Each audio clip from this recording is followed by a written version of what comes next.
What's up, everyone? Happy Sunday.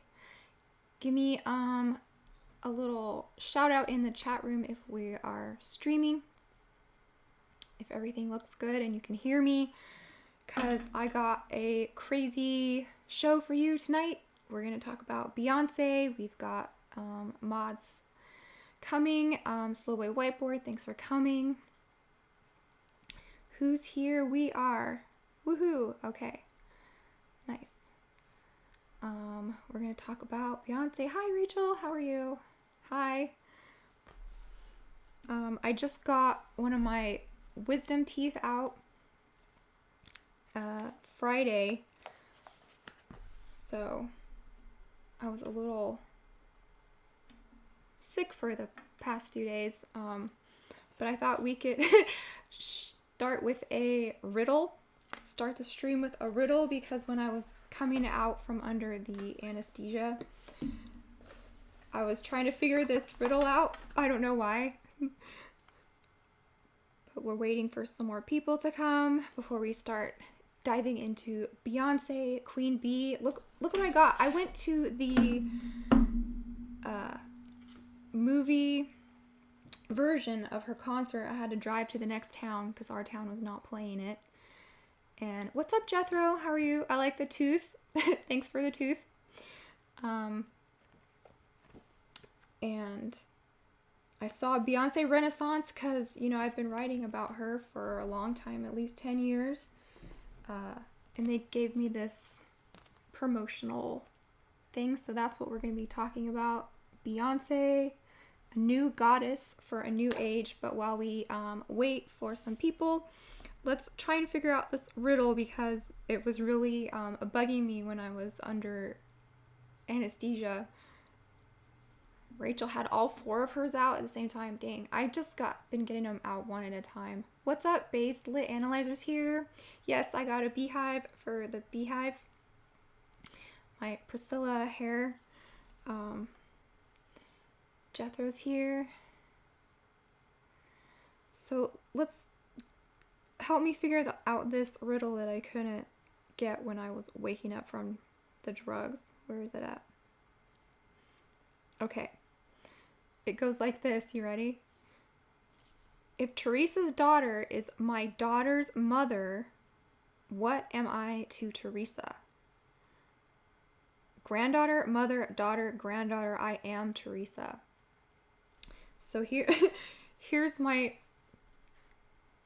scrawls from waking up from drugs, trying to figure out who is Teresa's daughter's. No, okay, here's the riddle. Okay, you ready, guys? If Teresa's daughter is my daughter's mother, what am I to Teresa? I couldn't figure it out. So if anybody knows the answer to that, shout it out. Is it grandmother, mother, daughter, granddaughter? I am Teresa. I came up with, I don't know, too many answers coming out from under the drugs.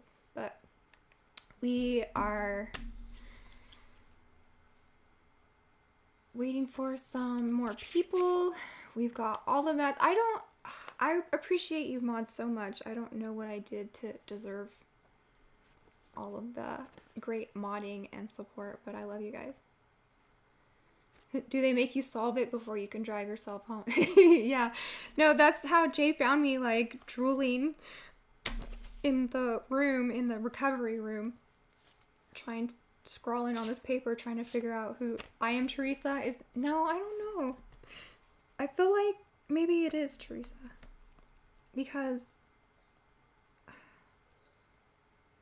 Teresa's daughter is my daughter's mother.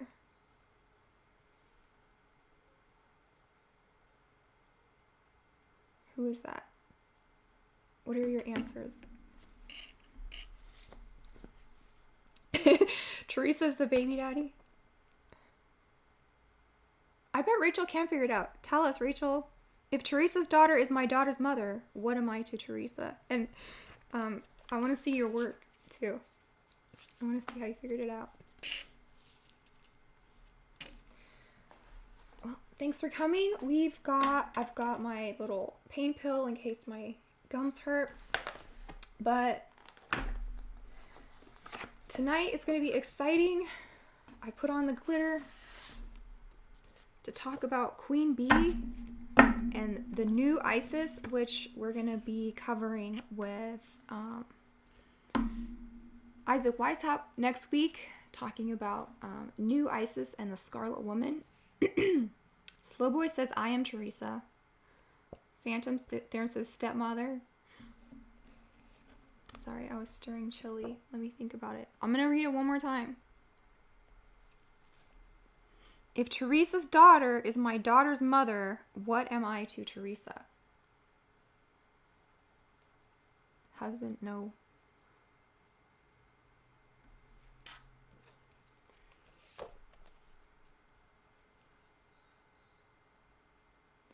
It's like that stupid joke, like, somebody gets in an accident and they go to the hospital and the doctor says, this is my son, but it was the mom or something. Remember that dumb, my daughter's mother. Yes, Jamie and Isaac. Yes, I know, right? I'm surprised our stuff is so parallel that we haven't had a collaboration yet, but he's one of the few shows that we do watch regularly. So before we get into full-on chapters, I wrote this chapter on Beyonce in this book, Queen Bee, and it was so long that I have 20 more pages that didn't make it into, so I thought it would be fun to go over those tonight. I don't know the answer up to the riddle. You guys got to figure it out. I couldn't do it.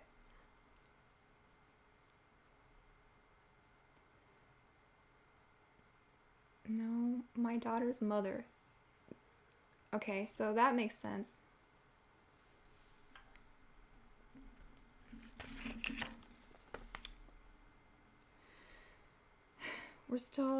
We've got 70 already. That's awesome.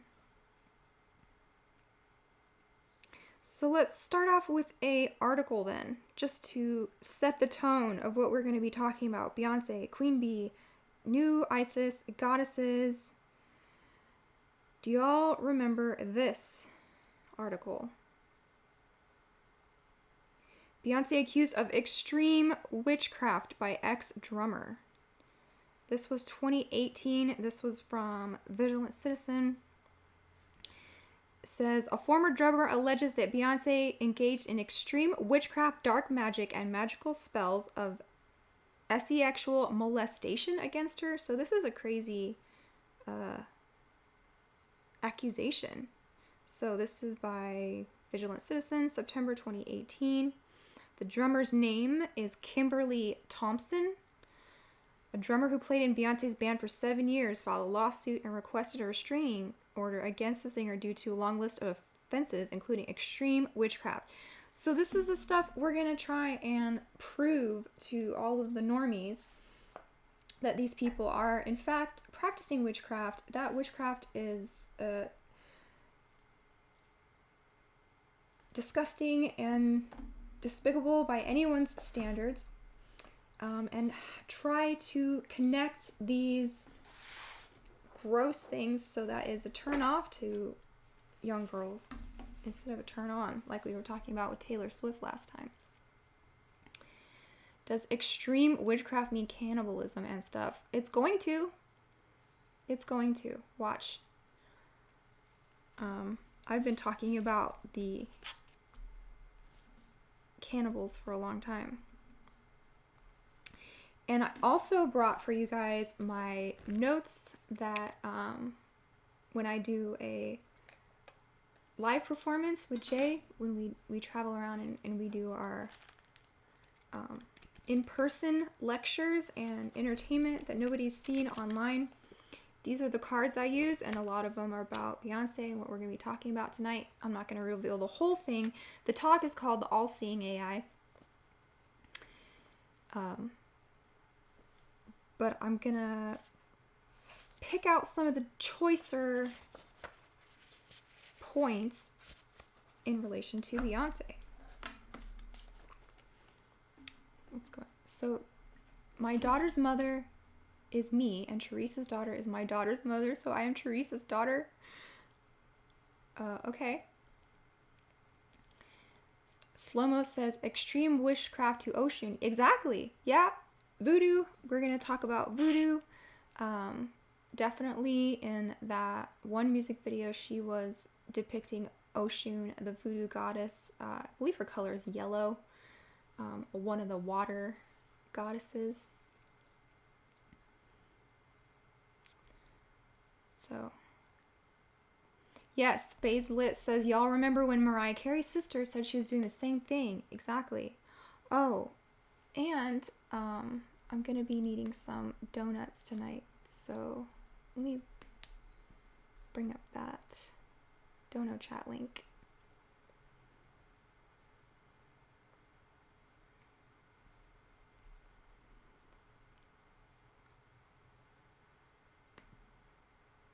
I wonder if that's gonna mess anything up.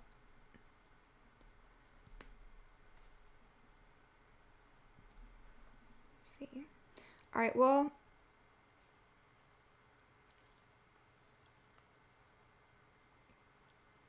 Kimberly Thompson is the one who is accusing Beyonce of this extreme witchcraft. She also played in the band 8G. So there's court documents accusing Beyonce of the following: extreme exhaustion, magic spells of sex molestation, loss of many jobs, theft of home, large losses of money, theft of computer, extreme theft of intellectual properties, the murder of my pet kitten, what? Magic spells on my lovers, and numerous broken relationships. So this sounds crazy. Some of the allegations in Thompson's lawsuit include gang stalking. So Thompson's lawsuit lists several characteristics of gang stalking. She also refers to black magic, sex abuse, and the torture killing of pets, which are key ingredients of MK Ultra. So this was dismissed.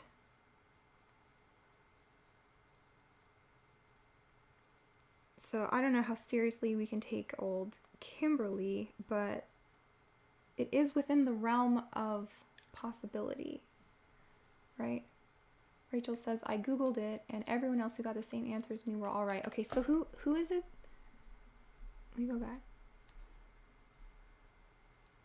Teresa's the right answer? No. My daughter's mother is me, and Teresa's daughter is my daughter's mother, so I am Teresa's daughter. Okay. We figured it out.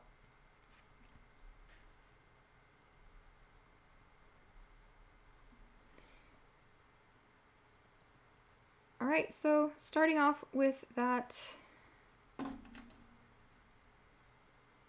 Beyonce accused of extreme witchcraft.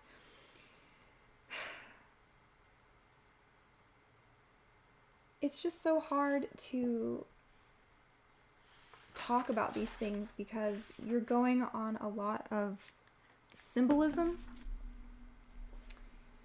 Because when you watch their like documentaries and stuff, they seem normal. They just seem like performers, you know? Baselit said, she said their mom was an SRA witch. That Mariah Carey, yeah, I remember that. Mariah Carey's mom said that. Or his sister, rather. Her sister. But that's another diva, right? Baselit said, Beyonce's best work was in Goldmember. Goldmember. Get down, how does that go? I'm searching for the dono chat link here so I can have some donuts for singing Beyonce songs. I think this is going to be a longer stream, so tuck in. We've got a lot to talk about. I'm just looking for that dono chat link right now.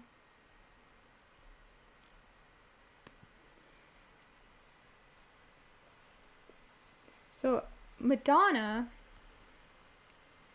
was the high priestess. But now that has been passed. Remember last week we were talking about Taylor Swift and Beyonce kind of initiating her into the business with Kanye West.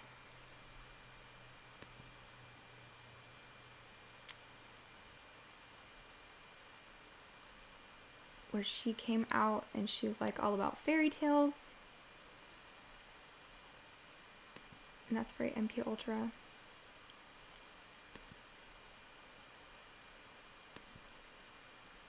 Thank you for the donor chat link. Come on.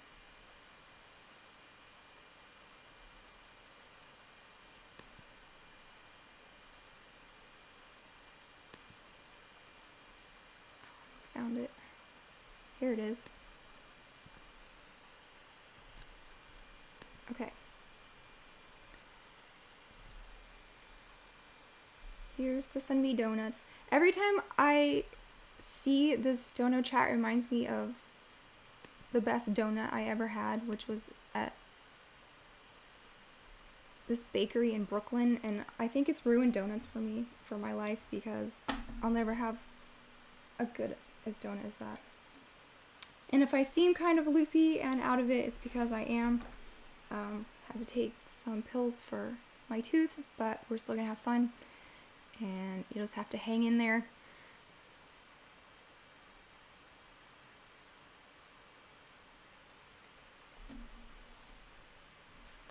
So we were talking about Madonna initiating Britney. We were talking about Beyonce initiating Taylor. So when I wrote this article about Beyonce, it was about 2014. So like at least 10 years ago, we were on Beyonce's tail. Hi Ash, how are you?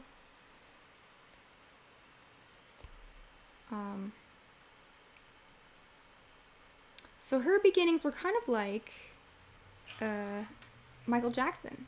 Her dad is very stage dad, kind of like Joe Jackson, right? So there was this skit on Saturday Night Live called The Bagency, which featured men in black type secret agents who are dedicated to eradicating all dissent against Beyonce. Did anybody see that? You remember that skit on Saturday Night Live? So this was like back in a time where you couldn't even say anything bad about her. They were making classes about Beyonce. They were having Beyonce church services in San Francisco at giant cathedrals where they would replace all of the holy music with Beyonce concert. So this was becoming a thing. It kind of died down. I guess Taylor Swift took over the pop culture cult leader title from Beyonce, but maybe she's gonna get it back. I don't know. When I saw Renaissance, I was like, it's a lot different than Taylor Swift. Slowboy says SNL is trash can. Yeah, why is she white now? Okay, so that's another thing that is weird. She is now fully blonde. She's very looking like Kim Kardashian a lot now, right? Someone says, I wonder why Beyonce is disappearing for a few years and now re-emerging. Yeah. She's coming back to her queen bee status. Bees, a Freemasonic symbol for the perfect working type of society. There is a bee goddess named Neith. I guess we'll get there. So, do you guys remember Joan Rivers? That whole Joan Rivers thing when she said that thing about that president's spouse. And she did not live very much longer after that. She was one of the only people who had enough guts to ever diss Beyonce. And it wasn't that bad. It was just like, she tweeted, she said, well, okay, so it was about, remember when Solange and Jay-Z were fighting in that elevator? And there was no sound, and so people were like trying to see what they were fighting about. Joan Rivers tweeted, "A man reportedly got his finger bitten off at a Beyonce concert. The shocking twist, it wasn't Jay's finger and it wasn't by Solange." So that's not even dissing Beyonce that much at all. It was just kind of like riffing on Jay-Z and Solange.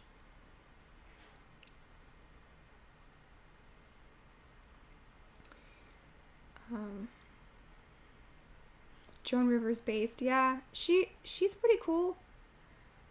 She had the guts to just say things, right? She's like, we all know somebody's a man. Thank you for the donut link. And we can sing for super chats also.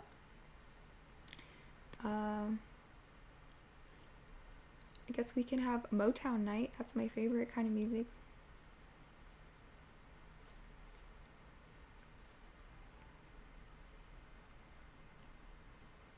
So Beyonce is born in 1981, like me.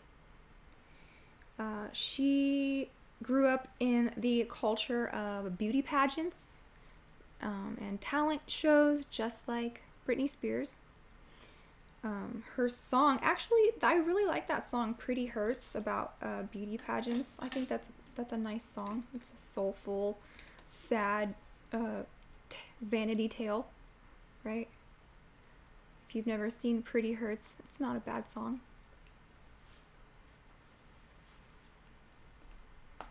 So she grew up like Britney in Houston. They were a little more well-off than the Spearses. They went to church, she said. And she does put some gospel songs on some of her earlier records. I think her and Destiny's Child did Jesus Loves Me. And that's what they like to do. They like to get sweet girls who had a Christian flavor and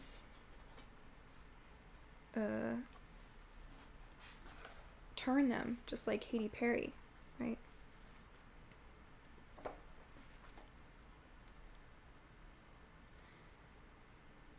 Jethro says, I didn't like the Joan R. roast though. All it was the JJ jokes. Yeah. Sometimes women comedians aren't that funny. Sometimes. A lot of times. Like, women are funny, but when they try to do comedy like men, it doesn't come out right. Especially if it's gross.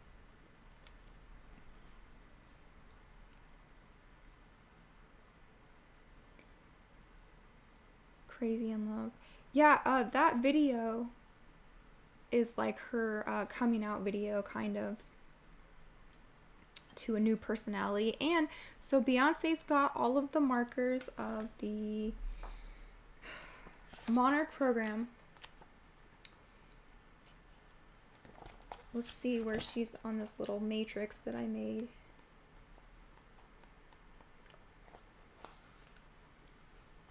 All 10 of them. So I used her as an example, and I put top 10 signs of Monarch programming in popular culture, Monarch butterflies, alternate personalities. She's got Sasha Fierce, she's got Beyonce, at least 2 more. Possession, satanic imagery, beta kitten, sexual programming, occult hand signs, mass bondage, multiplicity, broken mirrors, hypnotic imagery, Wizard of Oz, Alice in Wonderland, Marilyn Monroe, and she's got all of them going on. Right.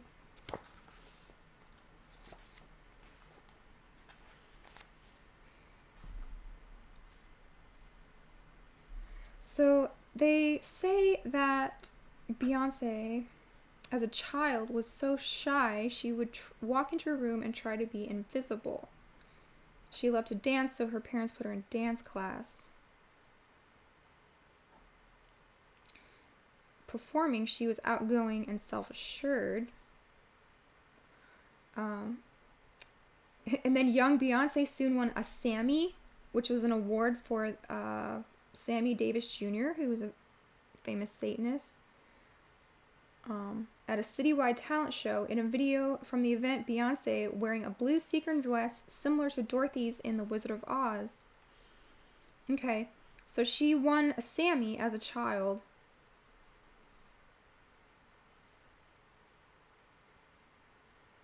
And she accepted it in a dress like Dorothy in The Wizard of Oz.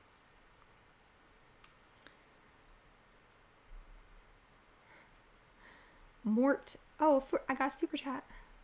Mort says, Jay said his feet get clammy in house shoes. Is that true? Yes. I guess he likes just the socks instead of slippers. But thank you for $9.99 talking about Jay's clammy slipper feet. That's funny. The bookshelf's not fake. Trust me, I built it myself from IKEA with my bare hands.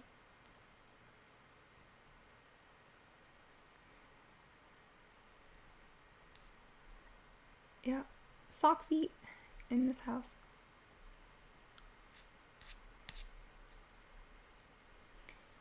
So we've got a bunch of people now. Yay, I'm excited. Time for some donuts. It's time for some singing. We're talking about Beyonce. We're talking about a new goddess for a new age. A new Isis, which we will be going over more in depth with Isaac Weishaupt on Thursday. And we're talking about Beyonce's childhood, and we're kind of contrasting it against some of these other girls, Taylor Swift, Britney Spears, Katy Perry. So she's off on her path as a young girl. Her father is very much like Joe Jackson.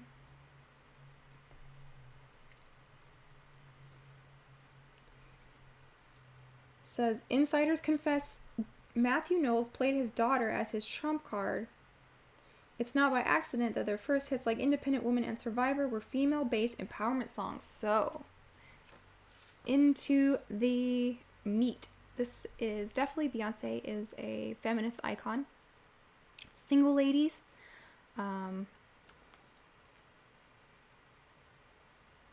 Survivor, Independent Woman. Yeah. So this is playing exactly into the gender wars of the New World Order. Sources say that Destiny's Child image and message was meticulously crafted by Matthew, who might have been getting orders from higher up eventually to make Beyonce the spokesperson for feminism. So, where's my girl Rachel at? She didn't know that Beyonce was groomed to be a feminist icon. She promotes marriage though, I know. So that's the thing. It's like what the masses do and what the elite do is two different things, right? She don't want to be no single mom. She don't want to be a single lady. She wants to have a family. Well, part of her core personality, I'm sure, does. All the single ladies, all the single ladies. Someone just said don't sing that. Okay. Okay.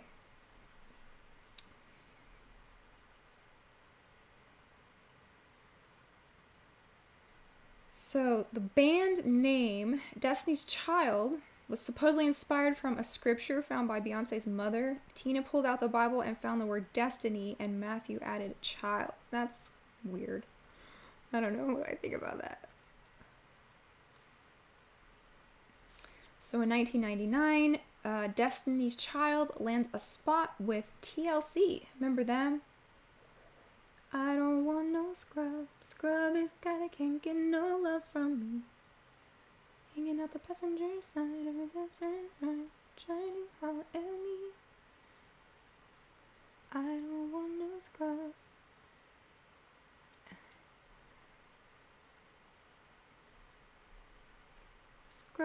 Remember that? Before Dusty's, there was Scrubs.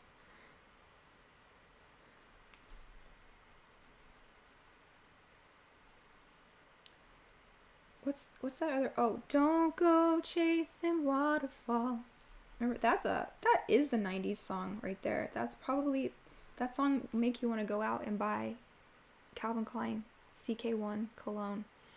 The unisex cologne. Remember that, guys? They were pushing that unisex stuff on us back then with the CK1 cologne. That is the smell of the 90s for me. Don't go chasing waterfalls. Yeah, Based said, yeah, because they killed Lisa Left Eye. Exactly. I have a whole paragraph about that in my book, I think.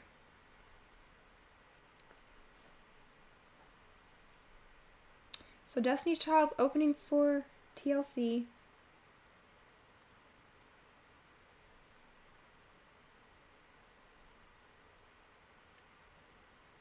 Kelly Rowland joins.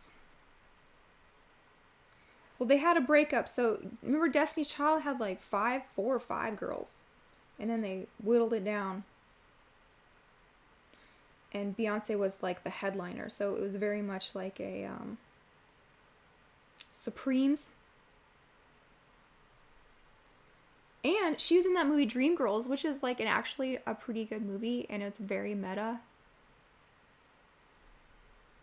Yeah, Keek said that documentary right before she was whacked is crazy. Yeah, so they're talking about Lisa Left Eye. And I did watch that documentary, and she was trying to distance herself from all of the toxic things in the industry and go to Honduras or some place like that and see like this guru and detox. And yeah, she was going to come back and tell the world something, but she never made it back.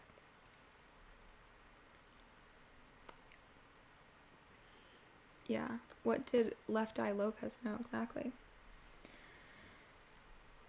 So they emerged as a trio, 2001, Destiny's Child, with Kelly Rowland and Michelle Williams, and Beyonce is the undisputed front singer. She's the diva. They released Survivor. I'm a survivor. Remember that?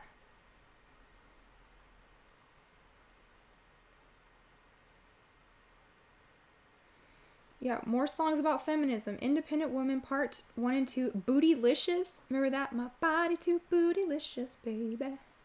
I don't think you're ready for this jelly. Remember that? I don't think you're ready for this. Body too bootylicious, baby. So this is all around the time when TLC was also being encouraged to push the safe sex agenda in the media, like wearing condoms on their costumes and putting it in their glasses and everything.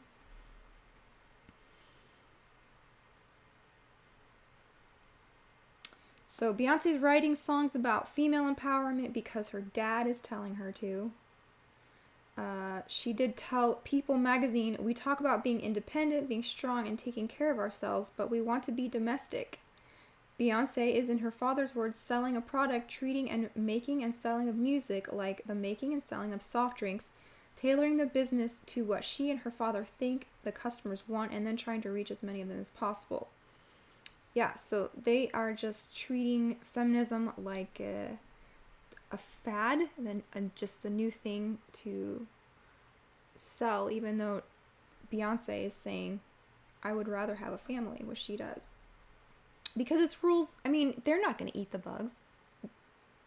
We're going to eat the bugs. They want us to eat the bugs. They don't want to eat bugs, okay? They don't want to be single and childless. They want us to be single and childless. Right? No, she doesn't. She helps write. She doesn't write not like Taylor Swift writes her songs. I don't think you're ready for this jelly. Body too bootylicious, baby. Stevie Nicks was on that Bootylicious video clip as well.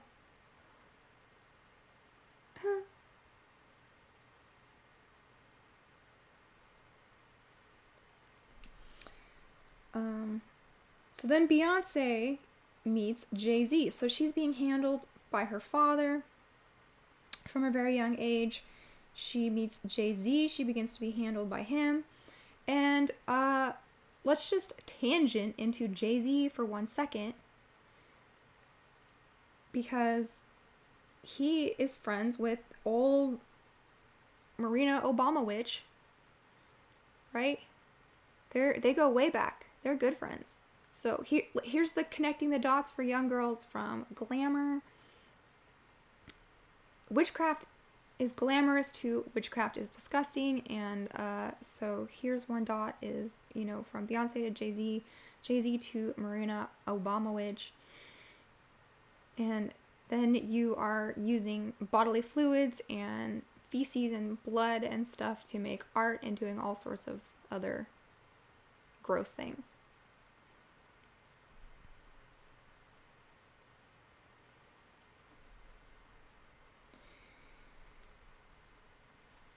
So when reportedly Beyonce met Jay-Z, he was dating Aaliyah, who was friends with Beyonce. This was before Aaliyah was romantically involved with Damon Dash, and she is said to be the falling out between Dash and Jay-Z. So remember poor Aaliyah, she's another one that got unalived. She died in 2001 during the filming of the movie Queen of the Damned. She was set to also be in the Matrix movies, probably in old, what's her name? Jada Pinkett's role.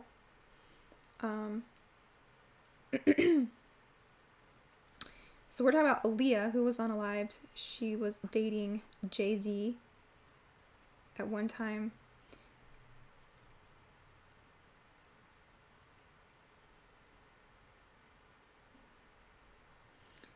Has anyone seen that movie, Queen of the Damned? It wasn't that great. She did good, but the movie itself, she played a vampire named Akasha, who's, I guess, like a Lilith. The first vampire from Iraq. But yeah, a lot of these girls are top level slaves, are made to play demonic parts in movies.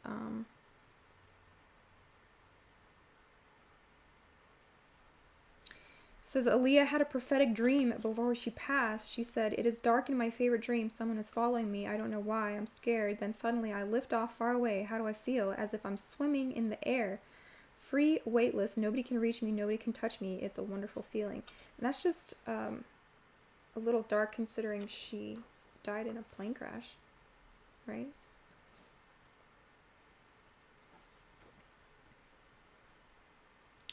I think Lisa died in a car crash. Lisa Left Eye Lopez, and Aaliyah died in the plane, if I'm remembering correctly. Yeah, Baselit said, remember when Jay-Z and Beyonce were the first Americans allowed to Cuba for that PSYOP? Yes! This is so crazy. This couple, they were best friends with the Obamas. They regularly went to the White House to party.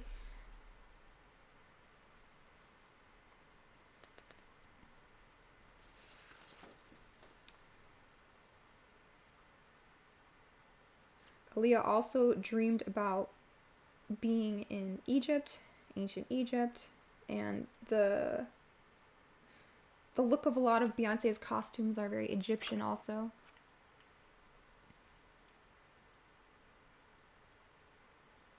Sources say the pilot of Aaliyah's plane had drugs in his system, but his family says otherwise. Jay-Z gave Aaliyah a diss in his song Glory when he says, "Just make sure the plane you're on is bigger than your carry-on baggage." Ooh.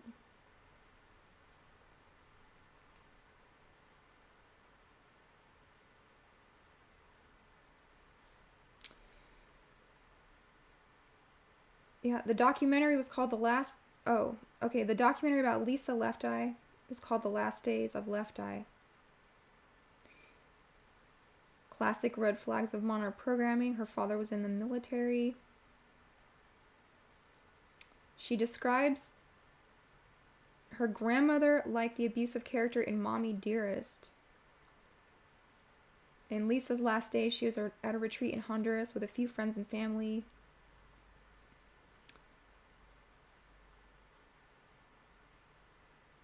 She has a multiple personality named Nikki. Okay, so, and Nina. So Lisa Left Eye Lopez, in her documentary, The Last Days of Left Eye, at least 3 different personalities come out. Lisa, Nikki, and Nina, her evil twin. So, this is getting weird. Right? Is it time for another song? Is it time for my pain pill night? Need some donuts for some music. It's getting dry up in here.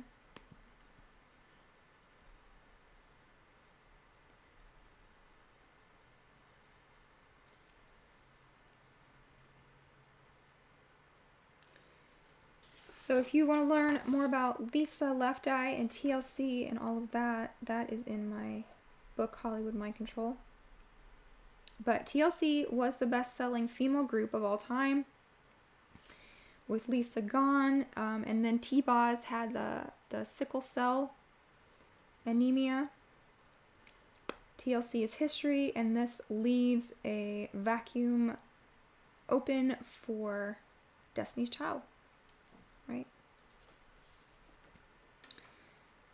There is some song lyrics from Untouchable by Lisa Left Eye and Tupac. And they go, I see the invisible spirits walking along the physical mind of a crazy individual where demons still find it livable. I need a hug to hold my soul inside my body. I got the secret here. Yeah, I should have told somebody, 'cause ever since I've been saying things I never meant. It's like I was speaking in tongues, the black breath in my lungs, I won't allow it. So, rest in peace, Lisa Left Eye and Tupac both. That's pretty sad.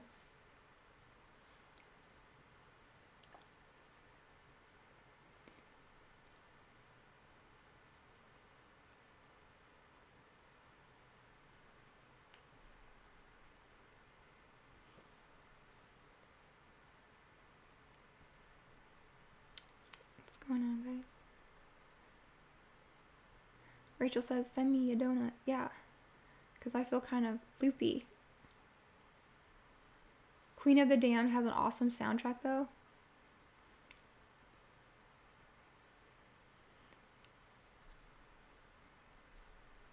Yeah. All the single ladies. No. Don't Go Chasing Waterfalls was about the AIDS. Remember that?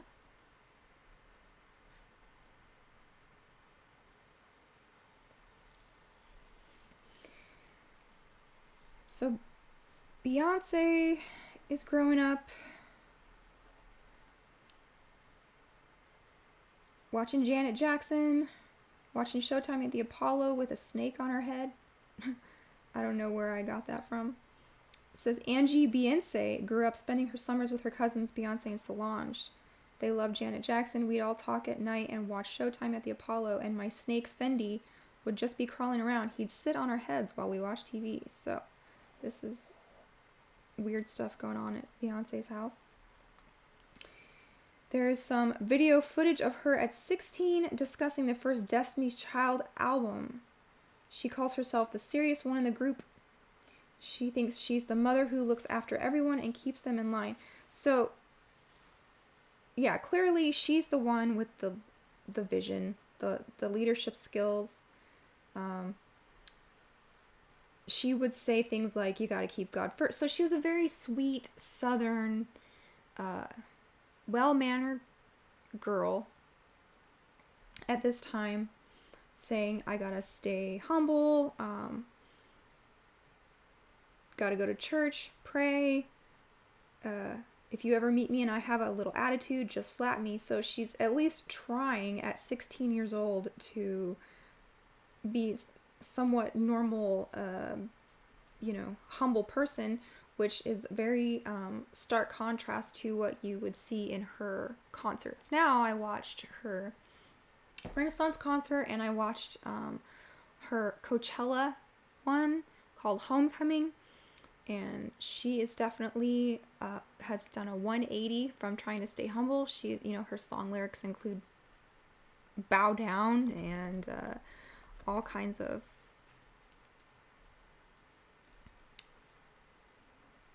calls to worship her.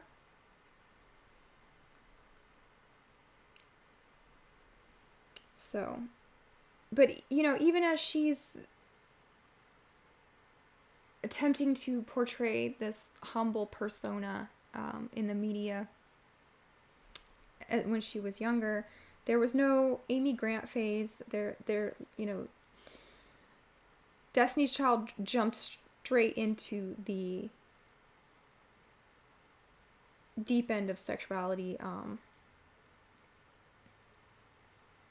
What song am I thinking of? Jumpin', ladies, leave your man at home. Remember that? The club is full of bottles and their pockets full of grown. And all you fellas leave your girl with her friends. 'Cause it's 11:30 and the club is jumpin'. Right? So that invites all the people out to just go clubbing with strangers. Then you have Bootylicious. So I think, Beyonce is being groomed to be a sexual icon by her parents from the beginning and by Jay-Z.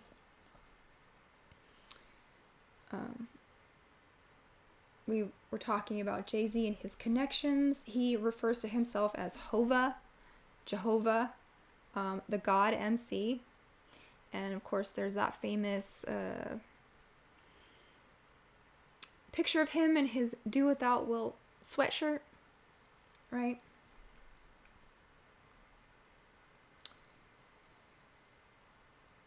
Sometimes you'll see Jay-Z's name with a strike through it, which is kind of like the Egyptian god Amun, whose name is hidden.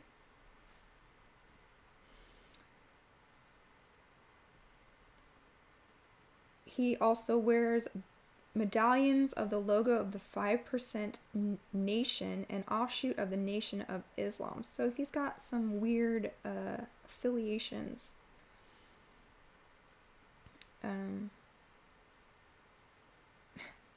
So this 5% Nation, also known as Nation of Gods and Earths, who believe that 5% of the earth has the ability to enlighten the rest. Core beliefs include the idea that the Asiatic black man is God and created the universe and is physically stronger and intellectually stronger and more righteous naturally. So some interesting sentiments going into Jay-Z and his art. Remember that Run This Town?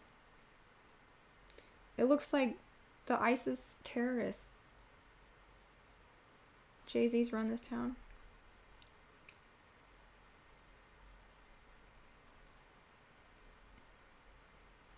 So it's apparent Jay-Z has been initiated to something and taught certain esoteric secrets.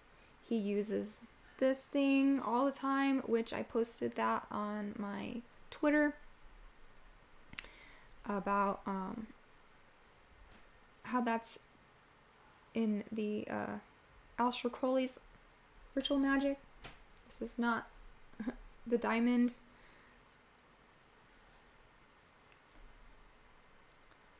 Slowboy said 5% is more an offshoot from Freemasons than... Okay.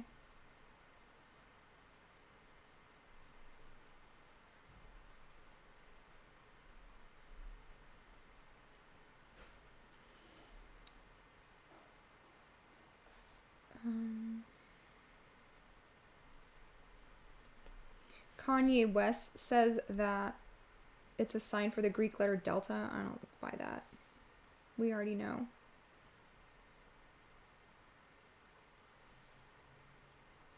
But diamond and delta are used in Monarch programming.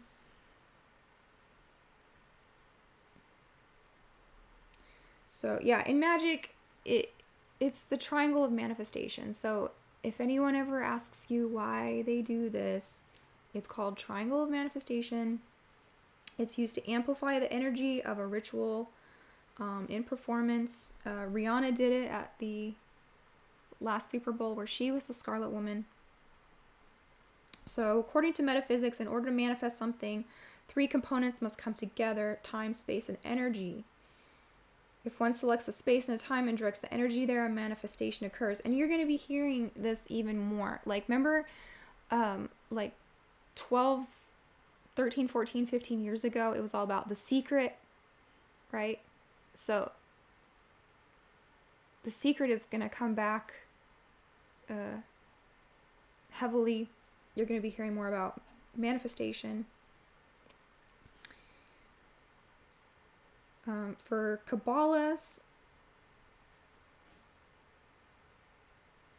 you can use it to transfer the essence of a moon's magical power into a talisman. So you'll notice how Rockefeller sounds like Rockefeller, and that's conspiracy 101. If you don't know who the Rockefellers are, pause this show and go research them and come back. They were one of the 10 main banker families in the world, so they're huge in New York City, where Jay-Z sings like Empire State of Mind. Lyrics include Hail Mary to the city, you're a virgin and Jesus can't save you. Life starts where the church ends. So, should look up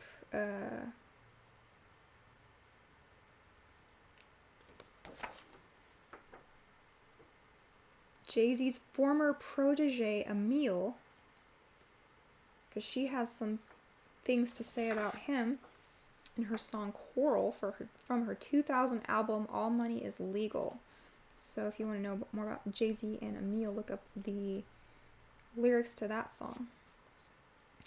So yeah, his own clothing line, Rocawear sports hoodies that say do what thou will, and Masters of the Craft. So what kind of craft do you think that would be?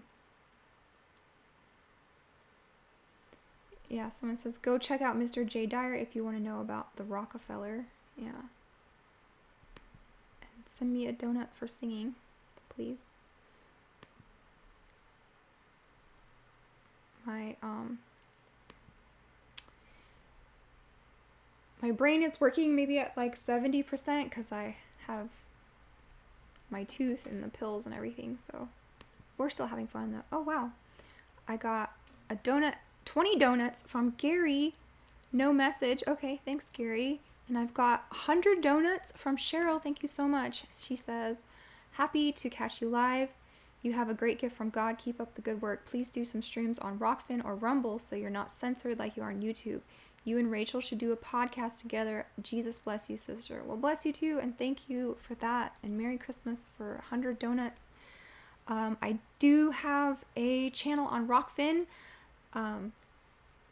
already, and I've got maybe like less than 10 shows. Those are the ones where we get really dark. Those are the Defense Against the Dark Arts shows. I've done some on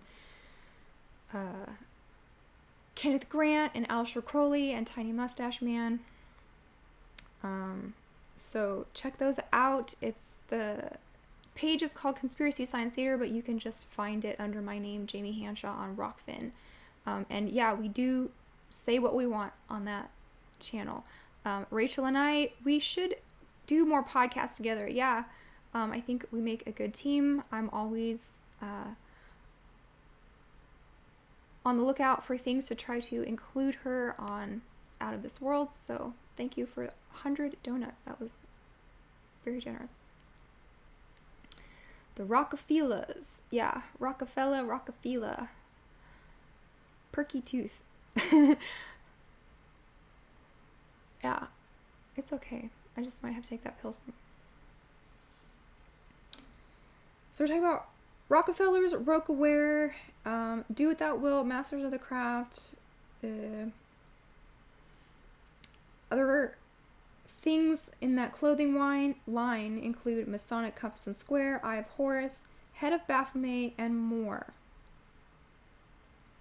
There's no official evidence that Jay-Z is a member of the O.T.O. I have seen him in Freemasonic gear. But he does use Luciferian symbols and themes in his artwork a lot. His 2003 record, The Black Album, he does sing a song called Lucifer. On the Grey Album is a mashup with DJ Danger Mouse. There is reverse speech embedded in the track when played forward. Yeah, this was going around YouTube. And I didn't do it myself, but it sounds like it says, I can introduce you to evil. 666 murder, murder, Jesus. And I can't even pronounce this one. But yeah, look up Jay-Z's backmasking on the Grey Album. You'll hear that. Okay, I gotta take this now because it's hurting. Sorry, guys. And I got 10 donuts. Okay.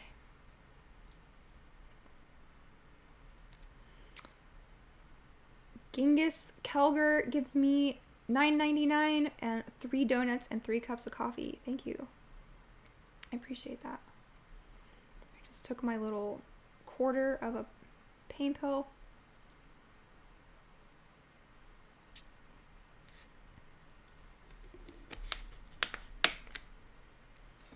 We are talking about Beyonce, witchcraft.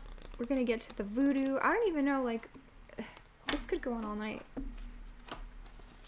We're 3 pages in to 40 pages, so I don't know how how good that's gonna go over. And we haven't even talked about the concert yet. That was a trip. We have talked about new ISIS. Okay, keep going. What do you think? Someone sends me $1 pound, £1.99. Big respect, Jamie and Jay. Check out Devils by Jay-Z. Oh, okay. There's another one. So yeah, we're just kind of going over who Beyonce, Queen Bee, is married to. This guy. He's got a album in 2013, Magna Carta Holy Grail. So now we're getting somewhere. We're getting some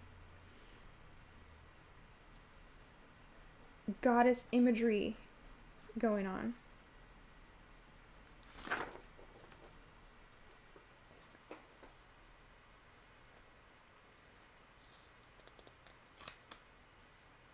Jay-Z's Rock Nation logo looks like an upside down diamond, but hidden within is a symbol called the triquetra. Yeah, a popular religious symbol. So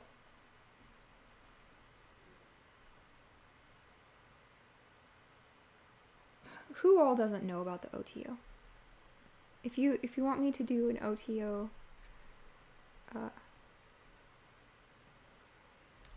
tiny tutorial, let me know. Is there a BLA next stream soon? I don't know. Is there? What are you doing next? Based lit analyzer.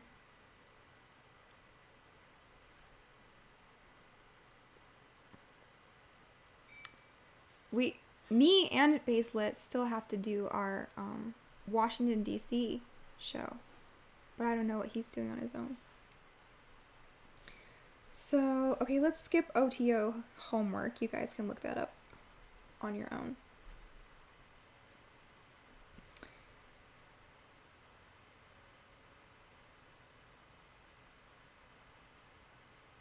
So there's a song, a 2010 song called Monster by Kanye, Jay-Z, and Nicki Minaj. Lyrics by Jay-Z include Sasquatch, Godzilla, King Kong, Loch Ness, Goblin, Ghoul, a zombie with no conscience. Question, what do all these things have in common? Everybody knows I'm a MF monster. None of you ninjas have seen the carnage that I've seen. I still hear friends scream in my dreams. Murder, murder in black convertibles. I kill a block, I murder avenues. RAPE and pillage a village, women and children. So that's nice. That's a nice sentiment by Jay-Z, Kanye, and Nicki Minaj. That is the song Monster. The music video features rapping on a throne amidst hanging dead models, Kanye in bed with dead models on the dining table about to be dismembered by a chainsaw, zombie cannibalism, a dead model stuffed on the couch, Kanye holding a severed head, and Nicki Minaj as a monster dominatrix to her own alter personality. So this is what Beyonce is entering into at 21 in 2003. These are Jay-Z's squad, right?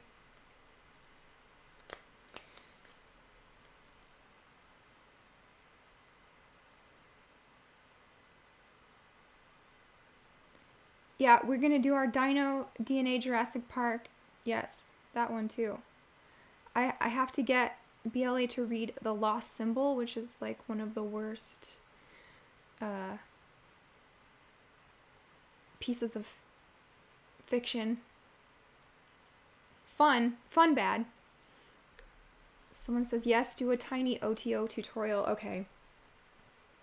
So, dude named Karl Kellner, rich German occultist and Freemason. He claimed to be following the secret teachings of the Knights Templars. So an early tract of the O.T.O says that our order possesses the key, capital K-E-Y, which opens up all the Masonic hermetic secrets and the teaching of asexual magic. And this teaching, they're saying they know what all of the key to the mysteries are, and it's just, hot dogs and buns. So this was a invocation of various deities through intense mental imagery while engaging in intercourse, and that's what we were talking about on Rockfin with Kenneth Grant's book, right? So basically the O.T.O is the teachings of Crowley's Thelema, Adam Weishaupt's Illuminati, and sprinkle in some Catholic and ancient Egyptian gods. And then that leads us to science fiction, of all places. I know, weird place to go, but the O.T.O was disseminating this through the genre of science fiction, and we're trying to shape the vision of America through predictive programming. Things like the forecast of inevitable future and dystopia. So this is influencing things through things like progress and liberation in the future. So O.T.O initiates were sent to author mass market paperbacks, stories about space, science fiction, occult themes. So this is where we get Robert Heinlein's Stranger in a Strange Land, Arthur C. Clarke's Childhood's End, Sentinel. And this actually goes into my live talk that we do. Thank you.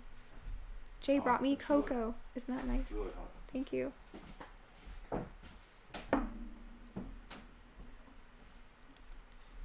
So yeah, O.T.O, sexual magic, becomes science fiction, becomes Arthur C. Clarke and Robert Heinlein, predictive programming.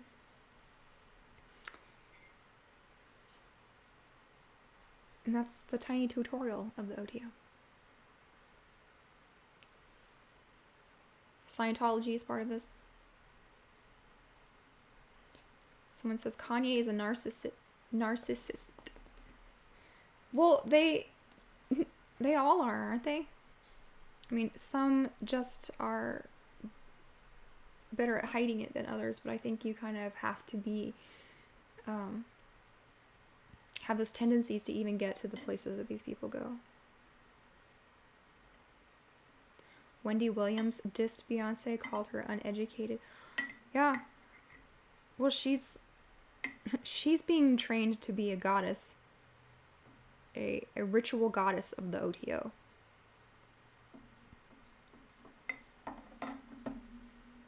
And so science fiction, Metropolis would also be a part of this, and I've got some imagery of Beyonce with her Metropolis gear, but definitely this looks pretty sci-fi, right?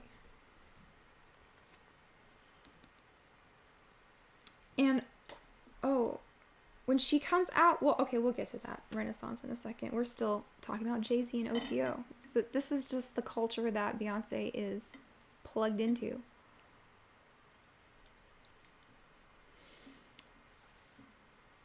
In her debut solo single featuring Jay-Z, first one that was not recorded with Destiny's Child, was called Crazy in Love, right? Where she is Jay-Z's ride or die. It's a Bonnie and Clyde theme, right?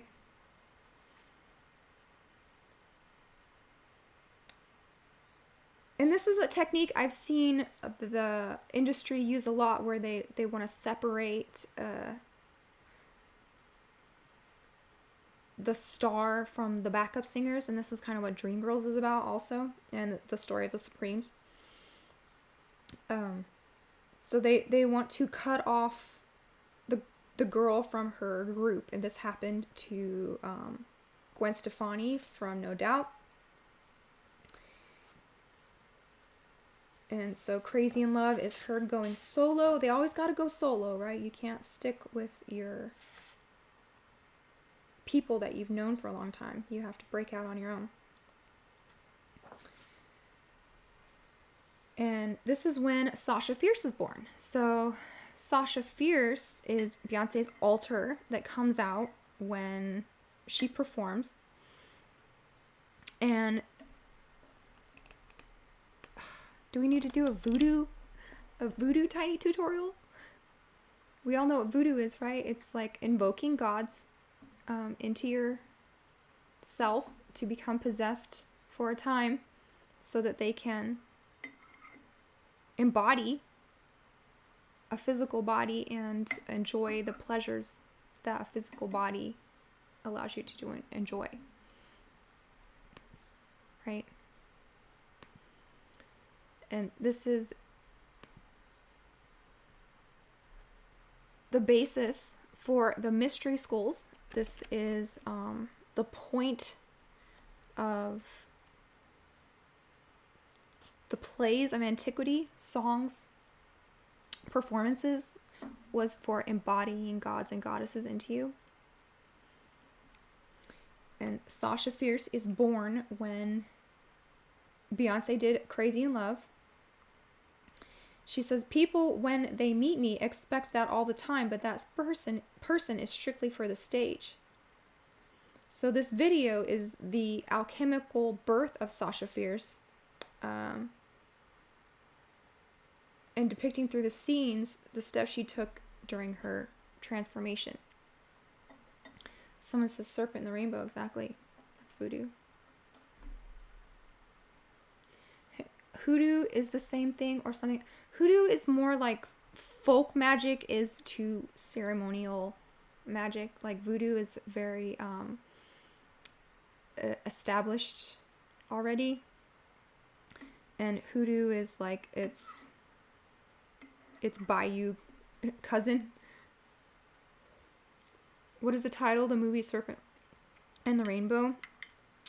I think that there's the creators. Or the Serpent and the Rainbow.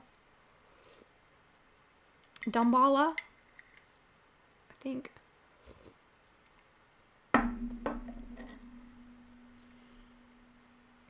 So Sasha Fierce is born during Crazy in Love. And in this video, she actually dies. Because you are in the point of view of a speeding car that kills her.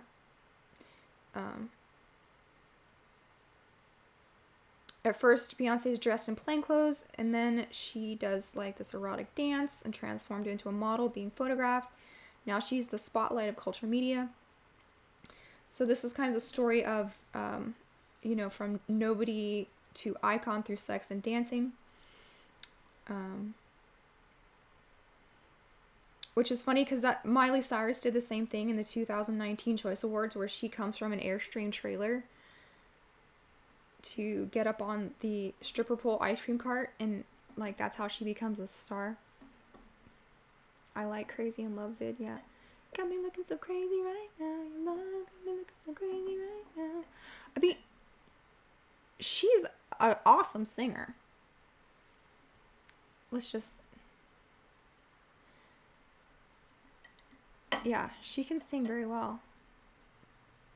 She can sing it and entertain and dance. I mean, that's why she's going to be this goddess. That's why she was chosen, because she's talented. Got me looking so crazy right now.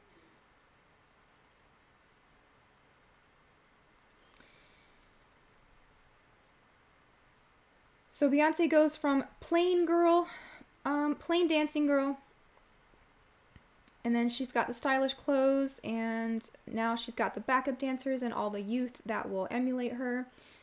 In the final scene, the old Beyonce is burned to death and explodes while trapped in the backseat of a car by Jay-Z, who calls himself young. Oh, and Jay-Z, he's the one who talks about Rain Man, right? Do y'all know who Rain Man is? I think it's Ball. You hear them talking about... Jay-Z talked about Rain Man in the Rihanna video, right? It could be I Make It Rain in the strip club, but I think it's more like the storm god, the god Ball. What do you think?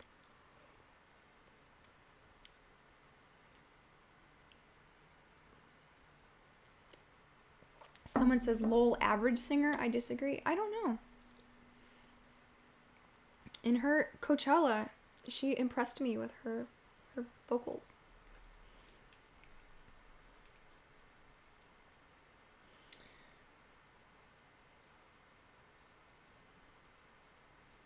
So Jay-Z's Rain Man, he calls himself young. He calls Beyonce Young B because she was just reborn as Sasha Fierce. So this must have been a time of her first initiation, because Sasha didn't officially come out until much later. And you've all seen her doing her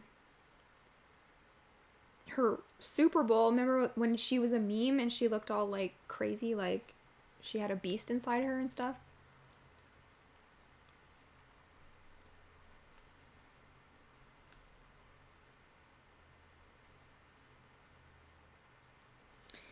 Then her album, her solo album is I Am Sasha Fierce, 2008. This is the same year her and Jay-Z are said to have got married in a private ceremony. They said they dated for 6 years before making it official, so that's pretty young for her.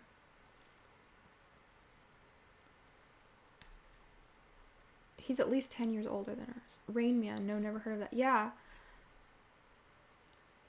I think, because if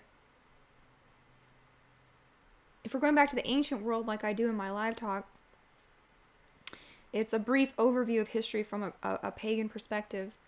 And we talk a lot about the gods of antiquity, Anunnaki, and things like that. And Baal is a storm god. That's why I think he calls himself Rain Man.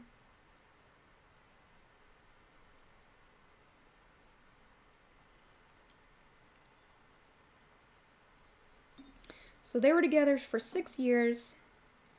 They said, we always knew it would happen. Their wedding wasn't really a big to-do.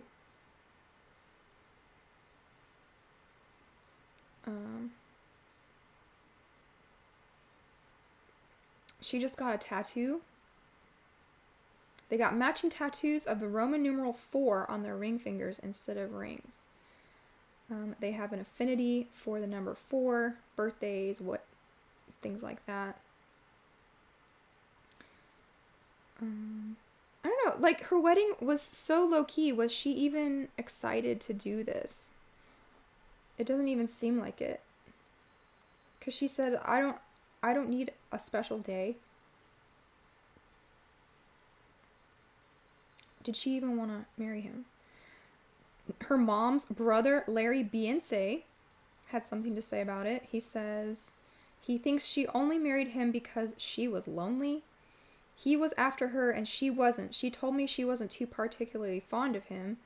I would see him with her and pictures of them. I heard rumors they were together and she told me no. You know how women get that look like, ew? I guess she wasn't that attracted to him. I'm surprised she married him. So even her uncle does not think that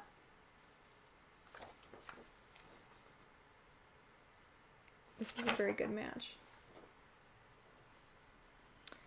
But she's doing this album, I Am Sasha Fierce, and it, surprise, surprise, revolves around the duality between the good Beyonce and the evil Sasha Fierce, right?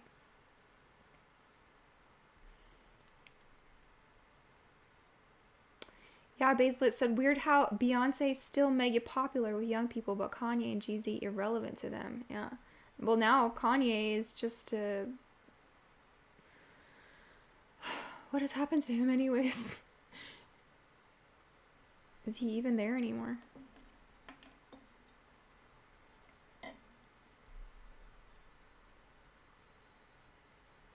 Someone says, people perceive it as Rain Man, but it could be Rain Man, like the king, R-E-I-G-N man, you know, maybe. But he's, whatever he's doing, he's behind the scenes now. He's not really in the spotlight anymore. Jay-Z's not.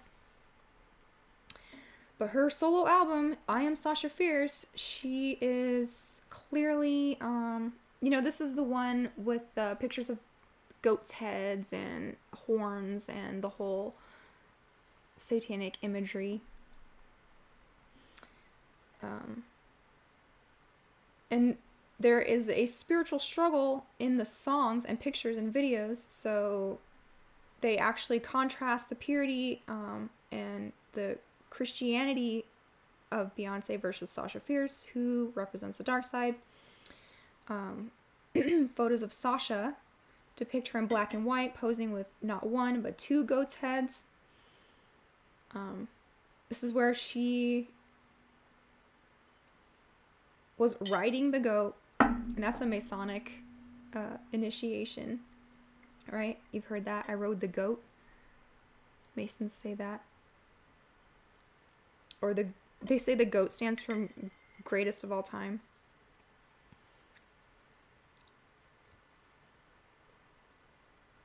But this is, you know, watered down version of ancient pagan goat worship, devil worship.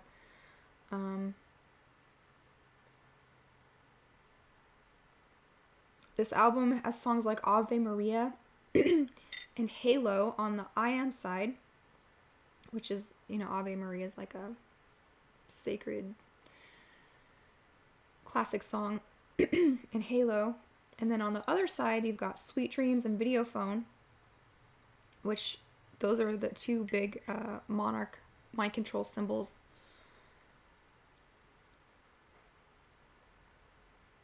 And we've talked about Sweet Dreams before, right? The video for Sweet Dreams, where she's floating out of bed like the Exorcist. Yeah. Someone says, Beyonce's dad is very powerful music exec for a long time. Yeah. He's just like Joe Jackson. Look what happened to poor Michael. And he was so talented too as a little boy. Look up Jackson 5, Michael Jackson singing that what's that song? When I Had You. Then you'll know why he was the king of pop. Videophone was an MK song. Yeah, definitely. So Lady Gaga, Beyonce, Videophone as Sasha Fierce, Sweet Dreams looking like an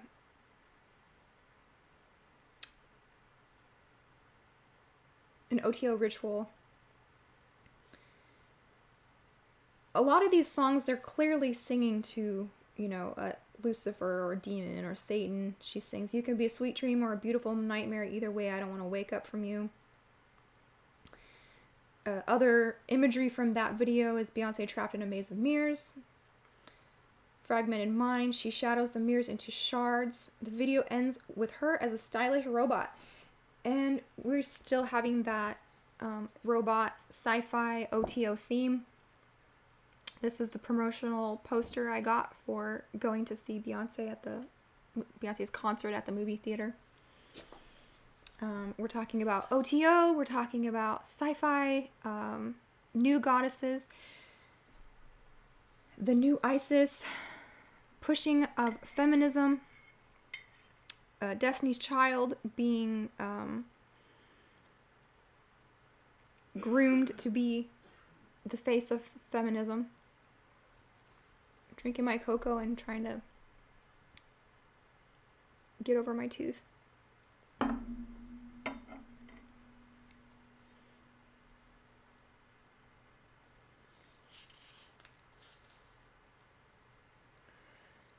So then you've got, in 2010, Beyonce tells Allure magazine that she killed Sasha Fierce because she didn't need her anymore. In 2013, she held a director's screening in New York City of her new album released on iTunes. She revealed another alter ego called Beyonce, who was created while she was in the studio with Dream and Justin Timberlake, but they are all ultimately a part of her.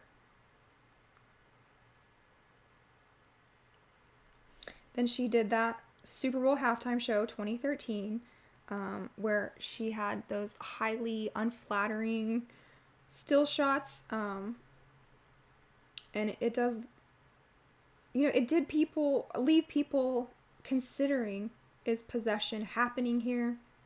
It's interesting to note that that year was played in New Orleans. The Super Bowl was, and that's a famous voodoo town, right?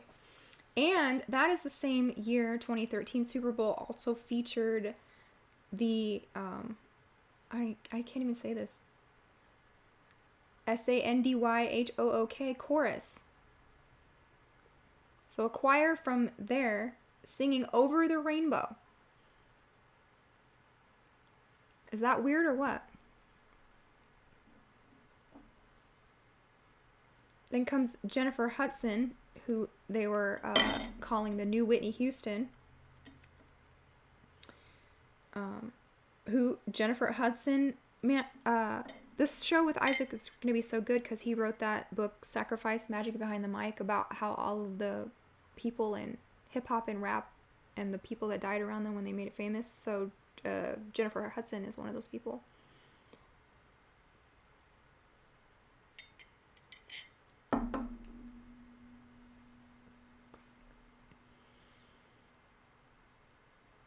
And that is the 2013 Super Bowl. And that performance focused on duality and the multiplying of personalities, where the stage itself was two faces that look like her. With her special effects, she multiplies herself into her own team of backup dancers, many times leaving the audience wondering which one was the real Beyonce. So this one, they also use black and white hypnotic patterns.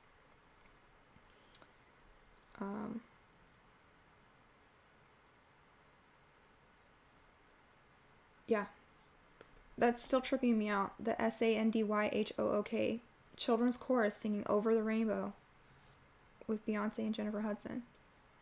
What do you guys think? You never hear of Hudson anymore. I know, what happened to her? She's talented.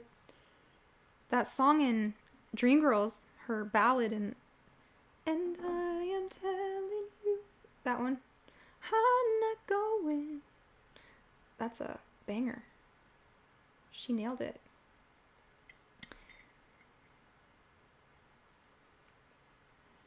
You're the best man ever. So back to that Crazy in Love video. Beyonce once told BET when she sang Crazy in Love in 2003, it was the first time she ever felt possessed by another entity. So she's using these words. These are her own words. She says, I remember right before I performed, I raised my hands up, and it was kind of the first time I felt something else come into me, and I knew that it was going to be my coming out night. And she did this again at the Super Bowl performance. She raised her hands in the air, and this is where people think that they're witnessing something coming into her.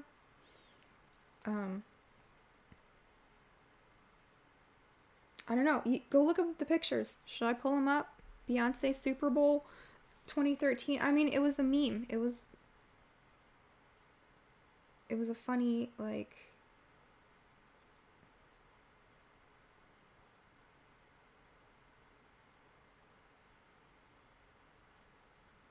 they tried to get these scrubbed off the internet because they were so unflattering.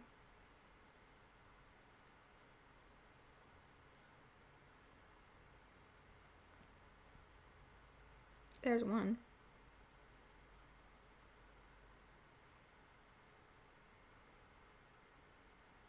Oh, come on.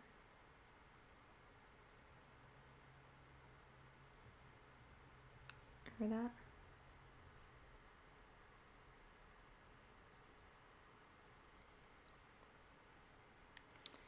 Looking pretty gnarly. I don't know.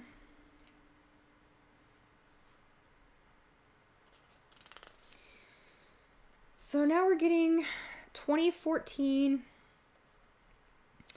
This is when ISIS was a big thing. Not the goddess, but the terror group.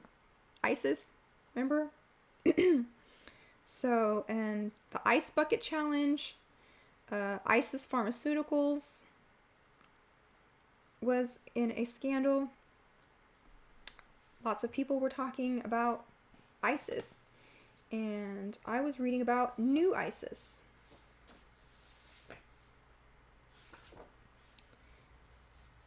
And as far as goddesses go, I would say that Isis is probably the most, prolific female deity. In my live talk, I talk about Inanna, who is a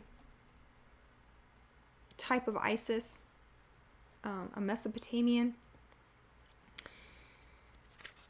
She is also a Luciferian character.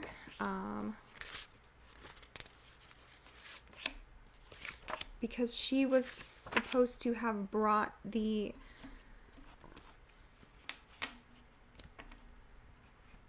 necessities of civilization from Enki. So now we're talking about Anunnaki. Surprise, surprise.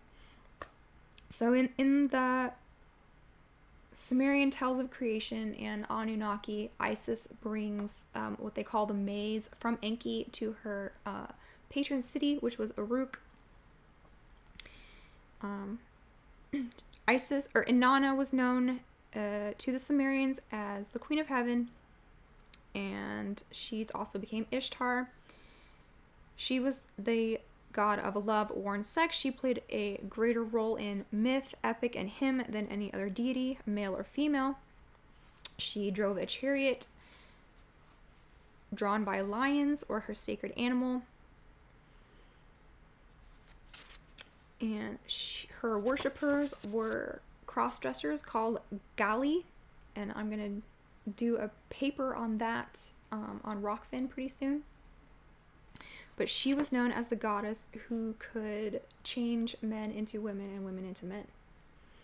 So, nothing new. So we talk about Isis, Inanna, all these goddesses glommed together. Semiramis.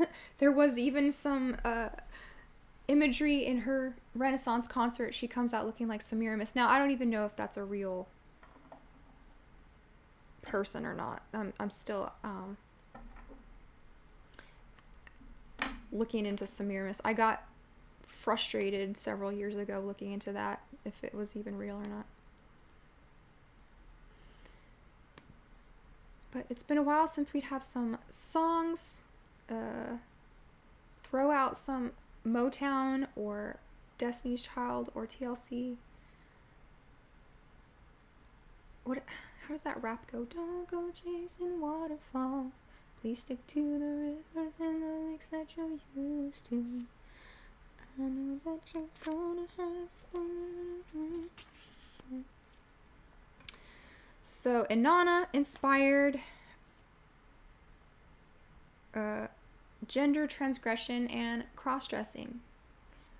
There's not so much evidence that Isis really did this, but Sybil definitely, and Kali. So ancient people were fascinated by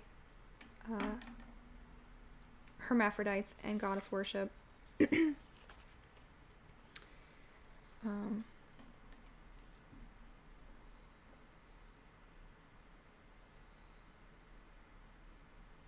Just like Inanna brought the maze from Enki, Isis has learned her magic from Thoth and obtained powers from Ra by tricking him into revealing his name. Inanna also tricked Enki, got him drunk and had him give her the maze.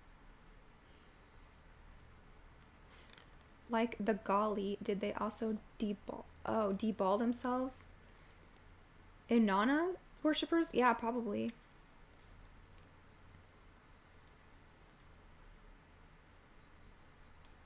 Yeah, it gets really crazy. So these cults always go into mutilation,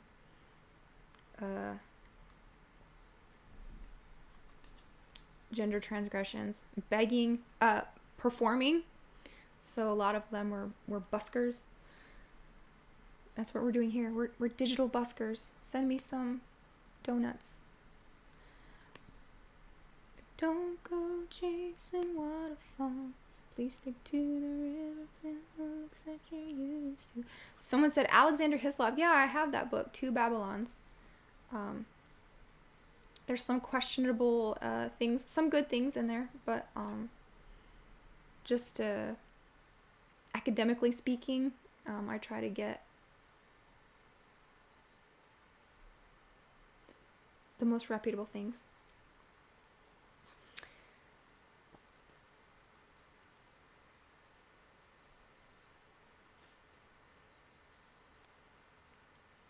So we're talking about Beyonce. We're feeling the tooth pill, but we're pressing on. Beyonce has a song called Irreplaceable where she sings to the left, to the left. I don't know if this is a reference to the left-hand path, but she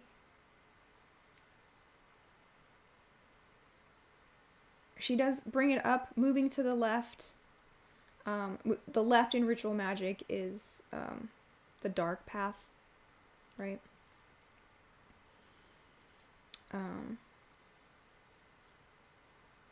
In the High Priestess of the Tarot deck, there is a Black Isis.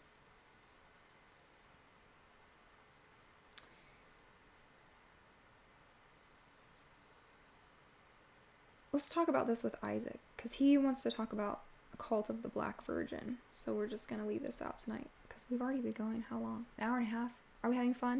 140? Some donuts and songs. We're talking about Queen Bee. This is who all of the girls are emulating now. And we can track her feminist propaganda all the way back to her father. Because he's probably in meetings with higher ups saying, this is what we want to push on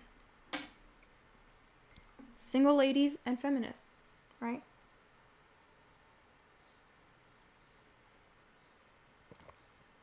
Baselet said, you never heard Tony Braxton mix in with this. Yeah. Because I think, are they like a wholesome family, kind of like the Whitney Houston's family? Do y'all remember Tracy Twyman? She was a occult esoteric commentator.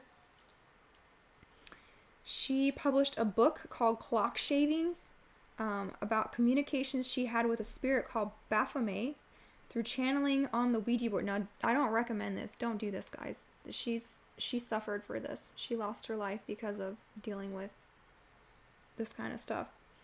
But, before she died, she was heavy on this Ouija board, and she said they were told by Baphomet about the importance of a character called the Fairy Queen of Beth, or the Fierce Queen Bee.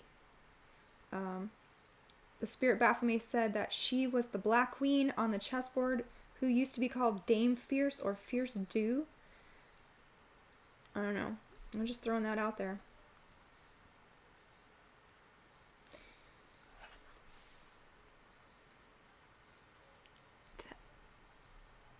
Tell me in the chat if you've all ever heard of Tracy Twyman.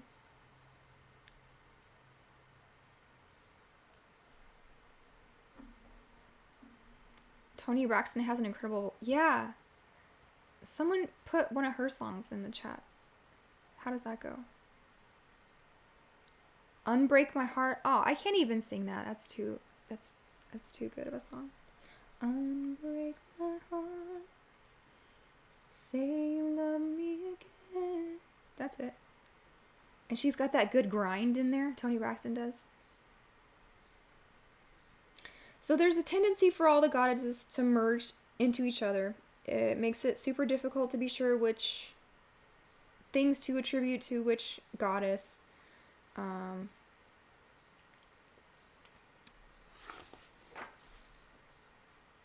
But there is definitely a lot to be said about the Black Madonna, which we're going to talk about with Isaac on Thursday. So we'll just save that. So, I mean, what do you guys think? Am I crazy, or am I reading too much into things? Because what if Jay-Z was really in the O.T.O. and they are using Beyonce, and she's participating in this, too.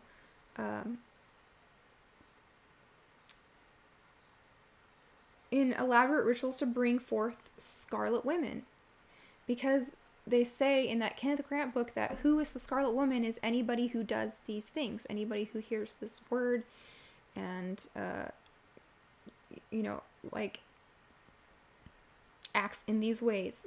Unalives their children, unmarried, not mothers, super sexualized, slay queens. Right? I always think of you inside of my private thoughts. Oh yeah, that's a good one. Slowboy Whiteboard says, you're making me high. And then imagine you. Ooh, it's kind of dirty. Touching private thoughts. I can't sing that. It's too spicy. Making me high. You don't want me to sing that spicy song. It's possible they are embodying the deities into humans through initiation. That's what they say they do. Exactly. Yeah, thank you, Third World Assassin. I think we're onto something. I mean, who better than a pop star to affect change in human consciousness on a massive scale, right? If they thought that science fiction was going to change the world, they didn't. They underestimated, divas, Taylor Swift's and Beyonce's and Mariah Carey's and.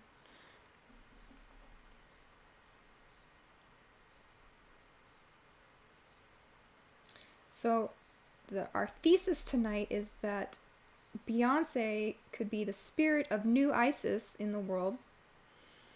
In 2013, she released a song called XO, which I've been trying to pound into your guys' heads. I won't shut up about it.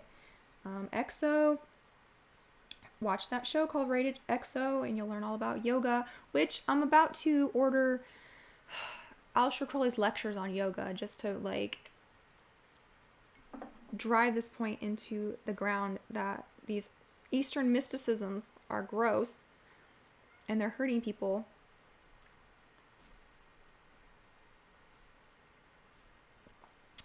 Someone says, I'm late, so the thesis is Beyonce has been groomed and become initiator of,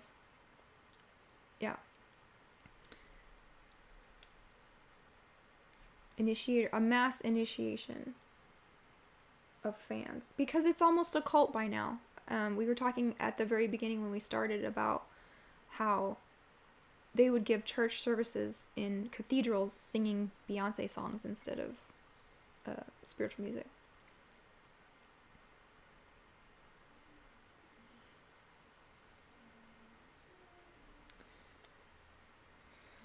So Beyonce's song O.T.O, which it received some backlash for sampling a recording from the Challenger space shuttle that exploded. Now that's kind of weird. But the music for the video O.T.O was directed by notorious Terry Richardson, who is known for harassing his models. We're talking about O.T.O and the O.T.O, which is the secret society dedicated to channeling extraterrestrial gods through sexual energy to usher in the archetypal aeons. So right now they think we're in the Aeon of Horus. We used to be in the Aeon of Osiris. Aeon of Isis was also one of their aeons.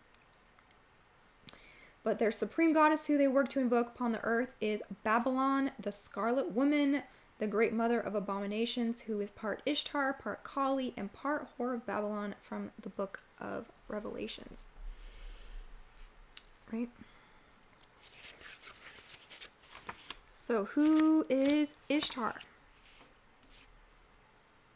Well, we were talking about Inanna in the beginning, and the Gali, just a couple minutes ago.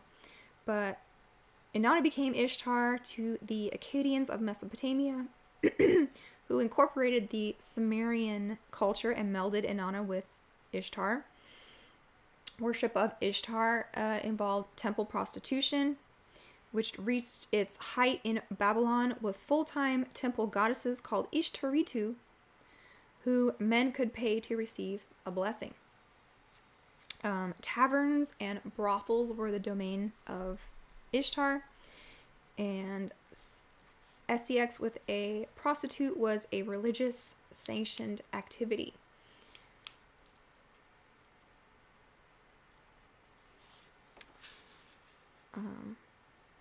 Inanna and Ishtar were known as the goddess who could change men into women and vice versa. There is a poem called Epic of Era, a Babylonian poem, and there are references to servants of the goddess whose maleness Ishtar turned to female for the all of the people. Does this sound like modern times or Sumerian times?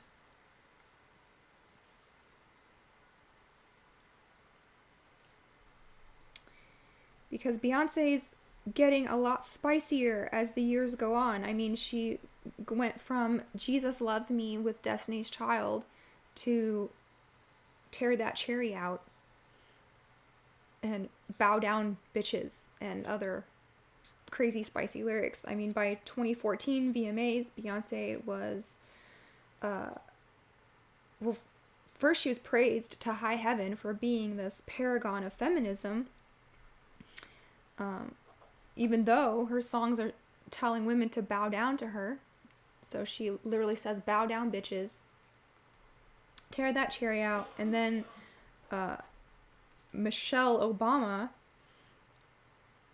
and Beyonce were such close friends that their families often would spend time together. They would praise each other publicly, support each other's projects. At the 2011 Billboard Music Awards, Michelle Obama called Beyonce a role model and a powerful presence for young girls and women all around the world.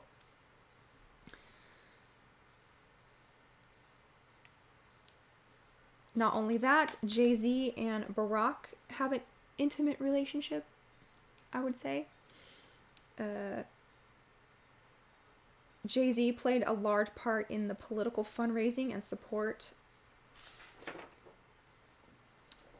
before Obama. Obama said Beyonce could not be a better role model for girls. Now, here's the thing between Taylor Swift last week and Beyonce this week, comparing their concerts, I didn't see Taylor Swift's Punani one time. I didn't see her thong up her crack at all. I mean, in Taylor Swift, you might have seen a little bit of panty peekage. I don't know how to say that, but you definitely don't see, the full-on show that you do with Beyonce.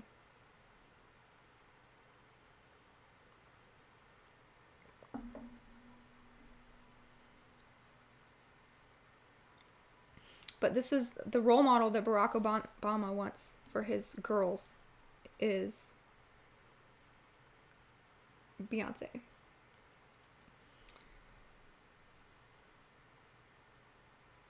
So Michelle and Beyonce are makers of 21st century feminism. And then there was a release of Beyonce's self-titled visual album, which includes the song Effing Flawless.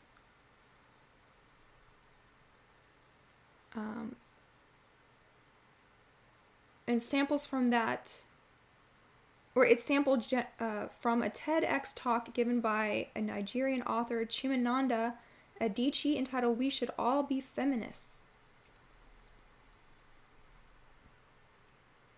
So this feminism, this women's sexual revolution, is the expression of what Thelemites call the formula of New Isis, which they spell it N-U Isis, because it's Nut and Isis, the sky goddess, the star goddess, right?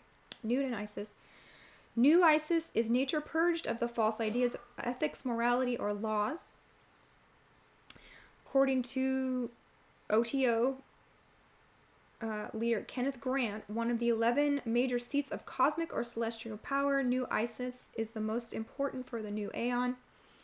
New Isis is a term denoting the free circuit of polarity that the celestial New and the terrestrial Isis currents, which manifest through the twin terminals of sex, thus creating a vortex that incarnates forces of superhuman potential. Now, I don't know if you guys caught me and Jay on Alex Jones. We were talking about this. The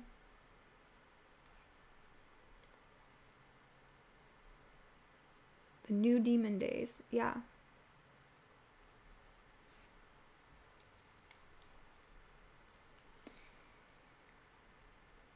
So superhuman potential, X-Men. They want to create mutants. And what is the logo of X-Men? It's that circle and the X.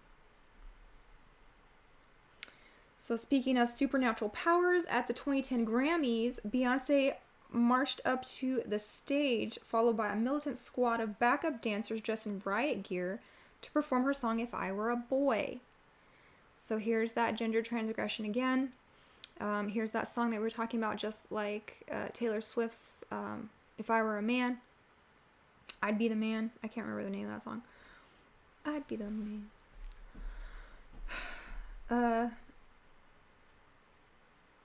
So it's the 2010 Grammys, singing If I Were a Boy, looking all militant with riot gear. About 3 minutes into the performance, she points to someone in the crowd, calls him forth, puts her hand under his chin, and seemingly levitates him to her eye level from the audience below. Not a lot of people talk about this. It's probably a prestidigitation act, but it's just another subconscious thing that this lady has supernatural powers, right? Beyonce, Queen Bee, has these occult, godlike powers.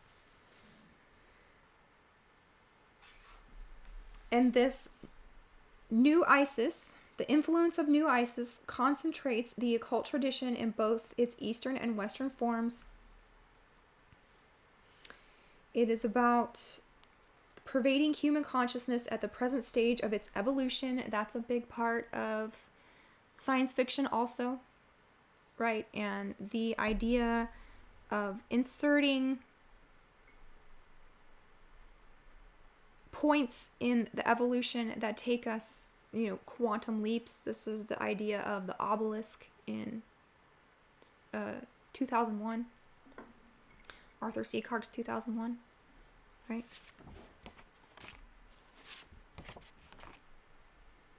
We got 136 people getting schooled about dusty old esoteric stuff and Beyonce at the same time. We're getting through it. We need some more songs and donuts.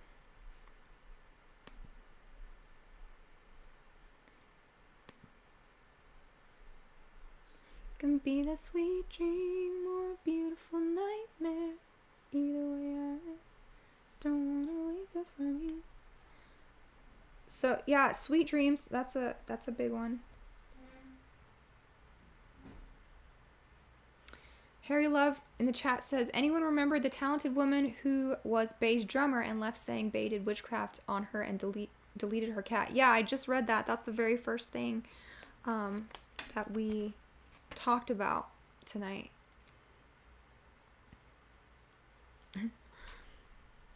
Someone super chats, Luchador 1764, $5. Can Jay do a good impression of you?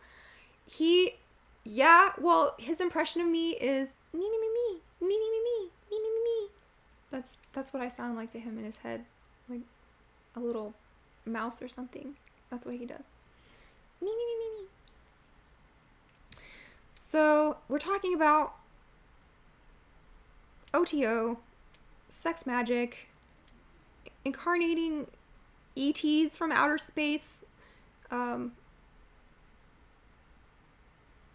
all the craziest stuff. I'm on pain pills. My tooth is out. What's my favorite music genre? Motown, definitely. I know that's weird, but it is.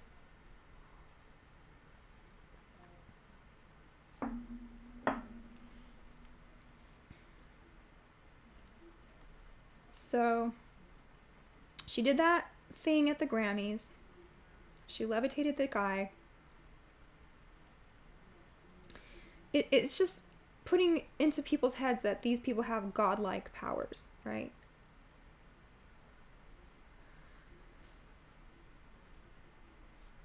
So Beyonce did this song called XO. And if you guys want to know more about the XO, go to that Rockfin show that I did. It's the heart of the sigil of Nodens. It has to do with Tantra. I don't know why more people aren't interested. I mean, I only talk about the most scandalous things, you guys. Like, why is this boring? How do I make this boring? I don't know how I did that. So Isis has a lot to do with lions, kitties, cats. So does Inanna, so does Ishtar. On Beyonce's album called B-Day, she sings a song called Kitty Cat. That's an obvious beta kitten programming.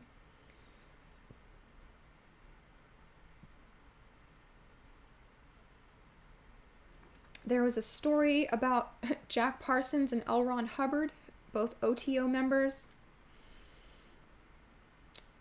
When they're out in the desert, they're doing a ceremony and they're scrying in the ether, and they saw a vision of a savage and beautiful woman riding naked on a great cat-like beast. This is where I got the idea that Katy Perry might do this at that Super Bowl.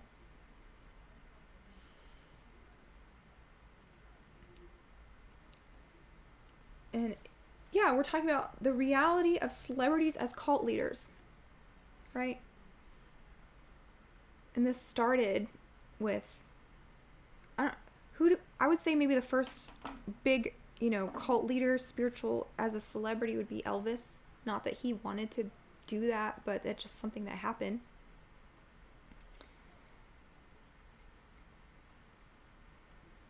But there is a new religion called Beyism. You guessed it. Around Beyonce. It's an actual thing. This is a thing. From Atlanta, Georgia. They have founded a church called the National Church of Bay, who believe that Beyonce sits among the throne of gods. They gather every Sunday to sing her songs like reading passages out of a Bible. The service consists of a sermon based on a specific Beyonce lyric or verse, while shouts of surfboard take place of the traditional amen. What do you think of that? You want to go to the Church of Bay, guys? The Bay liturgy? What do you think?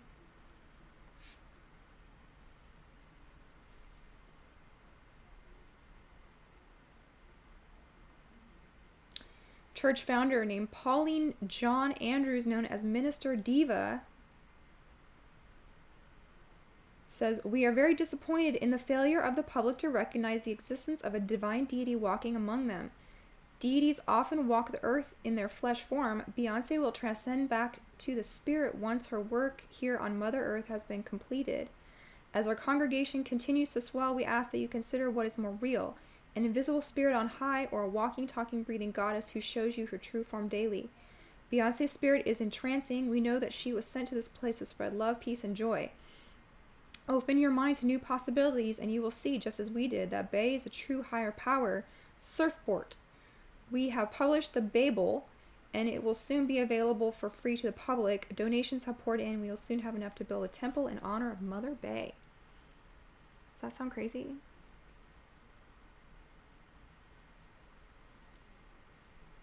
So the church currently caters to women, but men are welcome, provided they symbolically sacrifice their manhood and remove their pee-pees before pledging allegiance to Bay. This is crazy. And I watched her Coachella thing, and she did do like a weird humiliation ritual on men. Dressed him in pink and made him get down on the ground and like act like crazy guys. So the congregation is trying to extend its reach outside of Atlanta. Once the temple is done, they already have parishes popping up over United States, Canada, and England. That's crazy.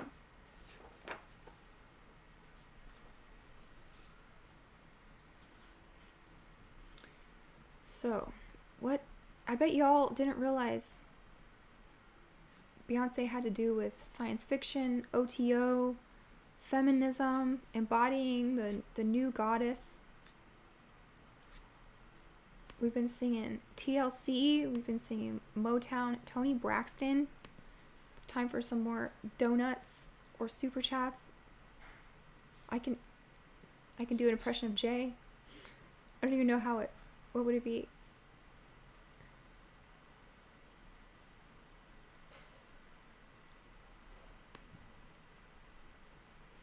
How would I impression? I don't even know. If you give me a super chat, I'll do an impression of Jay. So let's talk about Metropolis. Remember that old thing? That German expressionist movie about the robotic whore of Babylon, made by a sorcerer to incite riots and cause chaos. Remember that old thing?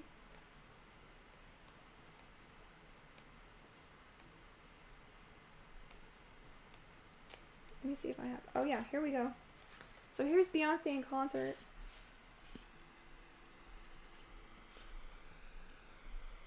And here's Metropolis. And she's even got her robotic hand, just like the the black magic sorcerer. So she's definitely embodying this Metropolis ritual. Right? No, I dropped my Beyonce poster. Rachel's back. You missed the part about feminism, Rachel. I didn't even know I had this in my notes. I wrote this 10 years ago. But where was it?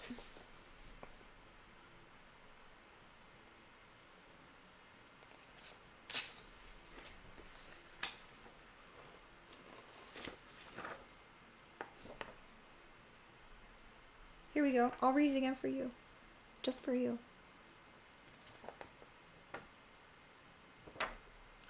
Beyonce's father, Matthew Knowles, was a very driven and controlling person who, insiders confess, always placed his daughter as his trump card. It's not by accident that their first hits like Independent Woman and Survivor were female-based empowerment songs. Their image and message was meticulously crafted for Beyonce to be a spokesperson for feminism. And there was more, but I lost it. So we soldier on. Now we're talking about her as the robotic whore of Babylon from the classic movie Metropolis. If you haven't seen Metropolis, that's a initiation right there. Oh, Risky Dave, $10. Thank you, Risky Dave. No karaoke requests for $10. Moloch scene especially, yeah, that's in Metropolis, where the city is a machine that eats people, and they all walk to their job, and they walk through the mouth of Moloch, which is just chomping them.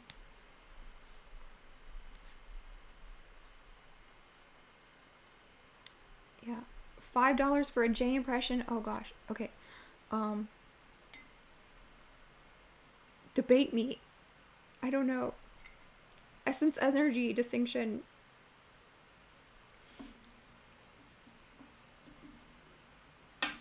Can I burp? Is that a impression? Aisha the cool girl, $10, and a cute chick. I apologize, my brain is not firing on all cylinders because of my tooth and my pain pills, but we're doing it. And we're talking about Metropolis because she has a song from 2007 called Get Me Bodied. What the heck? And that is the whole point of all of these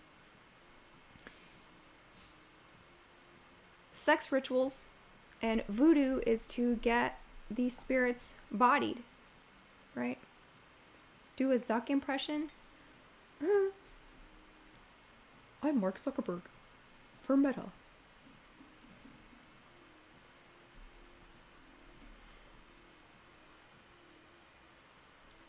Unmute, dude. Yeah, he does say that a lot. Dude, unmute.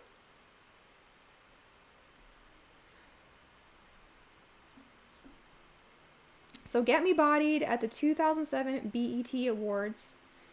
She rises from the Matrix. So like the green numbers and stuff from the Matrix. She rises from that dressed in a robot suit and pretends to wake up after being surged with electricity. This is just like the robot in Metropolis. The robot shell is stripped away to reveal the sexy costume underneath, while her backup dancers are locked inside cages. Everything in this... No, we're talking about 2007 BET Awards song called Get Me Bodied. Looking like the robotic horror of Metropolis. Everything about this is classic Monarch stuff. And it's my intuition that the command Get Me Body comes from a demonic entity put into her through ritual. Okay? This is the crux of all the things we talk about. Voodoo. I mean, this is the origin of drama. Right, guys? This is, Hollywood is a religion.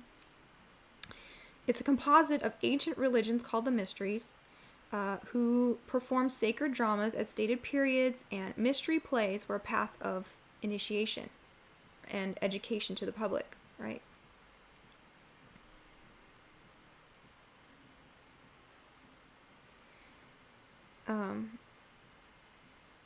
plays, processions, sacrifice, revelry, all of these things were dedicated to magical orders or cults. And they had hierarchies, they had levels of priesthood who were born into the order, they had bloodlines, and outsiders were permitted to join after a long course of study, fasting, ritual, and lifetime dedication. This is where movies come from. So the whole history of Hollywood can be traced back to the beginning of time, where certain gods had priesthoods that ruled over their patron cities, just like Inanna, and their public actions and plays were trying to get the gods to embody them, and also tell stories of what it's like in, in heaven or in other worlds. Luchador, 1764, $5. One based lit analyzer impression, please. Oh man. Give me something to say in his voice. It's all gravelly. I can't do it.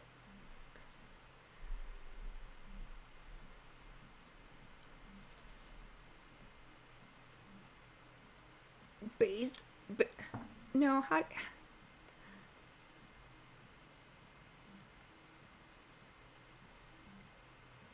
Based, tell me something that you would say and I'll try it. Say it in your voice.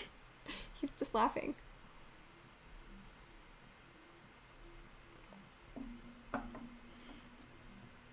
I laughed at his Napoleon show and he said, Napoleon came out of the Great Pyramid like Charles Manson eyes. I don't know.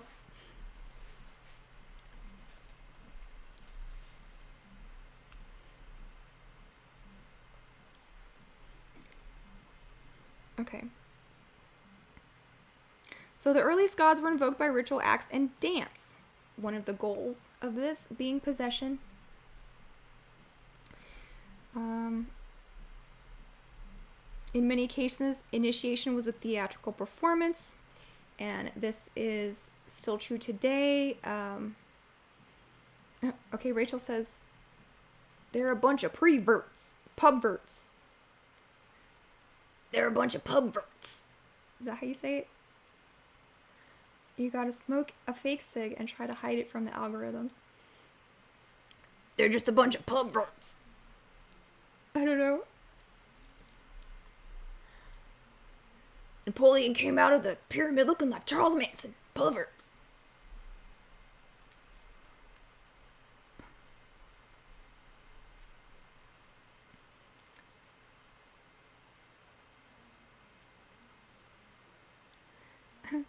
Someone says, start on one topic, follow an immediate rabbit trail, lose the original point, and still be compelling all along. That's what we're trying to do.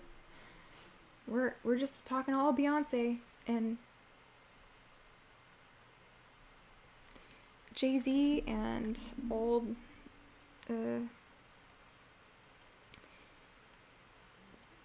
Taylor Swift.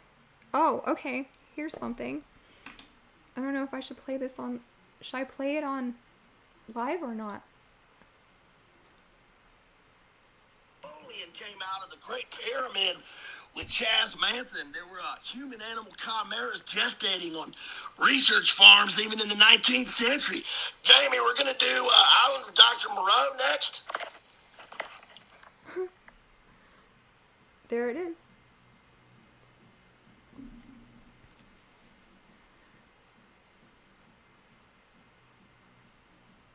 Okay, so we're talking about... Oh, Freemasonry. Yeah, so when you are going through the third degree, for example, the candidate is playing the part of Grandmaster Hiram Abiff, right? And the point in the story where he is murdered by the three ruffians and they come and they bonk him on the head and they bury him in the rubbish pile, you know, they put chairs on top of him and then they resurrect him with the grip of the lion's paw and they take the blindfold off and he is now seen the pentagram or the light or whatever. This is all a play it's not done for the public, but this is the point I'm trying to make, is a lot of these esoteric traditions are based on plays, right? And this is the origin of Greek theater, which is where we get, classic plays and storytelling. So we're tracing this all the way back to the beginning of time. And there was always two kinds of people: the ones who get it, know what they're watching, and the ones who don't. So it's for the illumined, who know the symbolism, they know what they're seeing and watching, and they know who's who.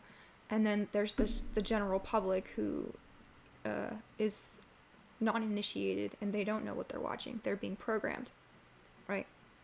So every pagan nation had its state religion for the public, and its private for the initiated. And then the celebrity worship can be traced all the way back to antiquity as vessels of the gods, right?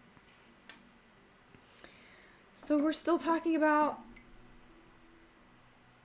O.T.O, Scarlet Woman, Metropolis. This is the movie that depicts a world divided into two rigid classes. This is the goal of Thelema as stated in Liber Oz.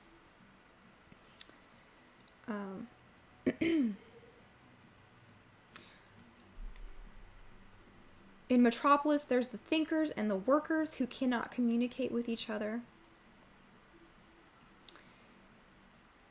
The privileged ones live above ground in Utopia, and the workers live below ground. And then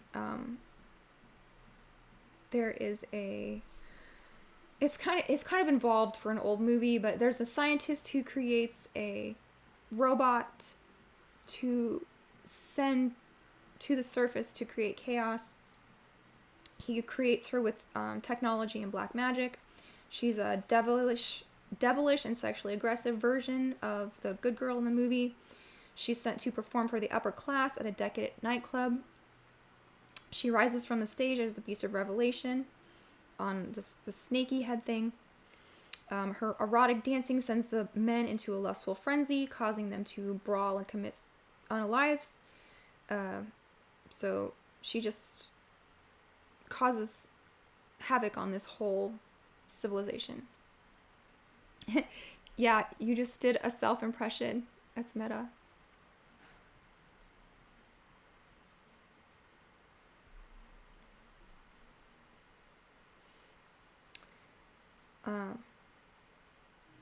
So when Beyonce is performing Get Me Bodied on her tour called the Beyonce Experience, she kept the Metropolis robot theme at the beginning, except this time it was a robotic bee. And the beehive, the Bayhive, this is hive mind. Now we're getting into, what is it called? Transhumanism, right? Remember, my brain is a little slow today. We're talking about Babylon, who they think can be invoked.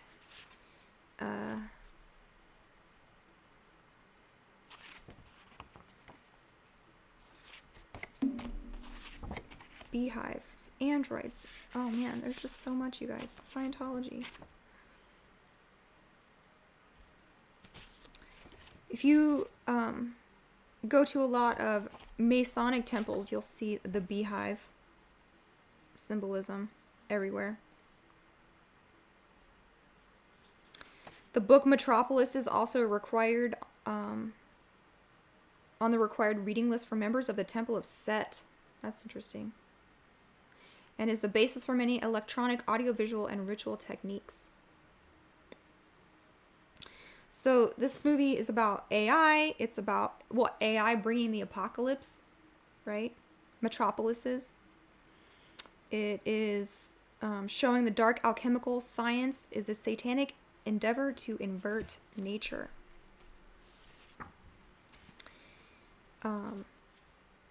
So with the beehive, we're talking about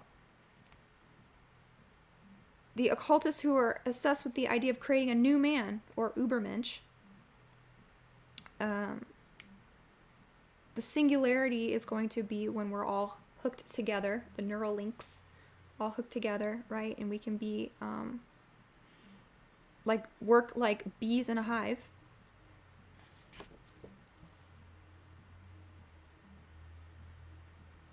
This is something they want to do to us against our will, if need be. They don't really care what the public thinks. They just are obsessed with furthering evolution in their mind, right?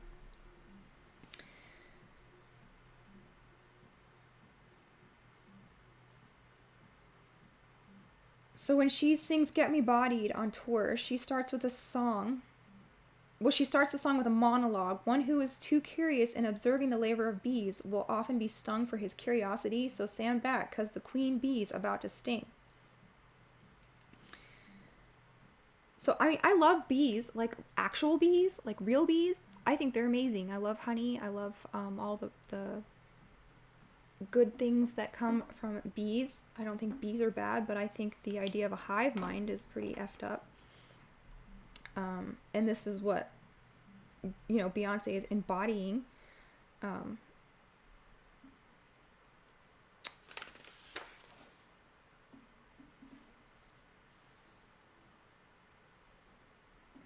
Let's see. She also has ties to Isis. Neith is the bee queen. So Beyonce's official fan club is called the Bayhive.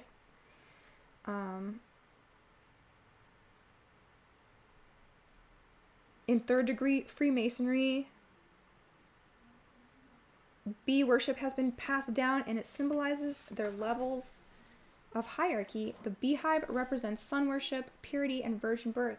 So there's some more goddess stuff being put on Beyonce. The hierarchy of Masonic degrees is structured like a hive.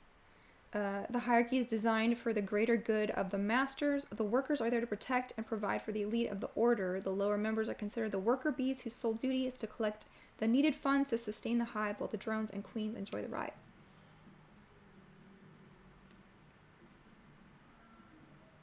The major reason the bees are so important to the lodge is what they represent, the nature of achieving virgin birth while maintaining royal bloodlines. Oh, yeah, I forgot about this. Do you guys want to hear about bees real fast? This is pretty crazy. So, the major reason bees are so important to the lodge is they represent the nature of achieving virgin birth while maintaining royal bloodlines. Within a hive, the male bee, called a drone, does not carry a sting like the queen bee or the worker bees. The queen bee mates with a drone and stores sperm in a gland in her tail to later fertilize her eggs. These eggs hatch to become worker bees. The drone is born from the unfertilized bee larva that she leaves. There is no sperm used in their creation, therefore born through a virgin birth process known to science as parthenogenesis. The drone is in essence a clone of the queen. They are her male twins. So I think bees are pretty fascinating, actually. Like, I would love to have a beehive of my own one day. It would be the bee's knees to be a beekeeper. And I heard that beekeepers live a long life.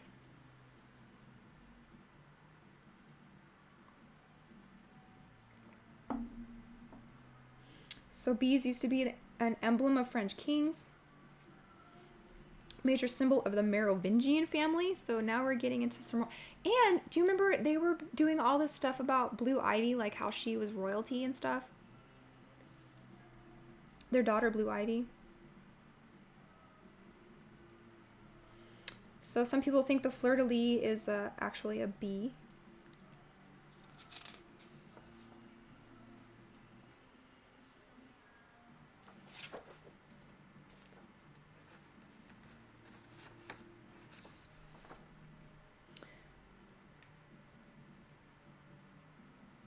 Yeah, in right around 2012, 2013, Beyonce's aesthetic went very regal also.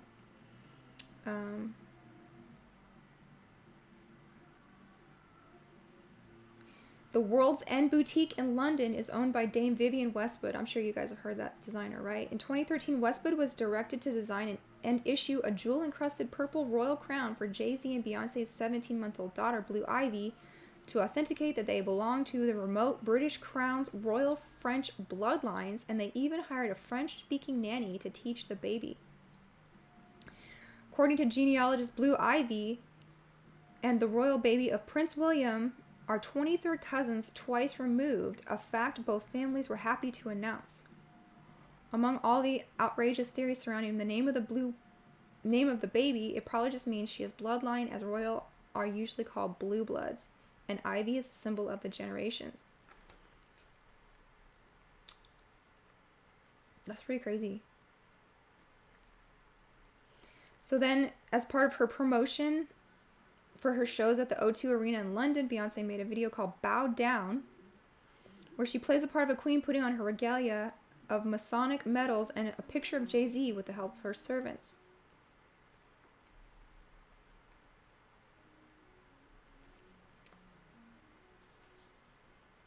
So, now, not only are they best friends with the Obamas, but they are related to English royalty.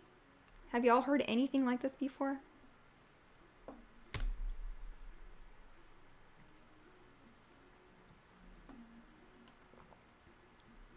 Shout out to me if we're still having fun. We haven't sang in a long time.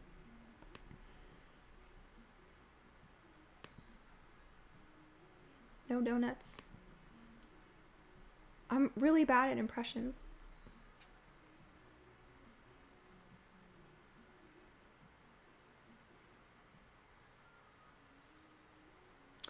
Yeah, the ivy is like Roman numeral 4. Yeah, somebody said that's true.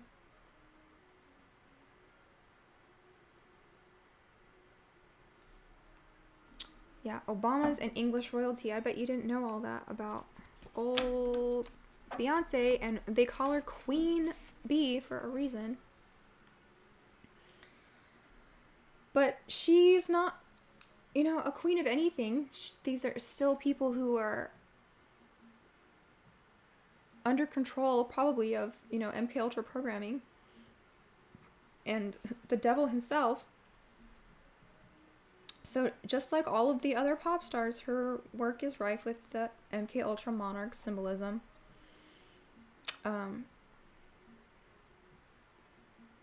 What I find crazy is how she's managed to keep her composure. I mean, they keep her out of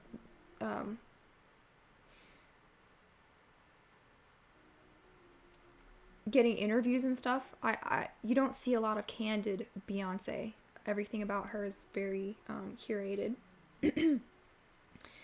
But she, keeps her composure and poise in public. She's never had a breakdown, a shaving a head, attacking cars with umbrellas. I'm going to skip the ads, okay, guys? How about that?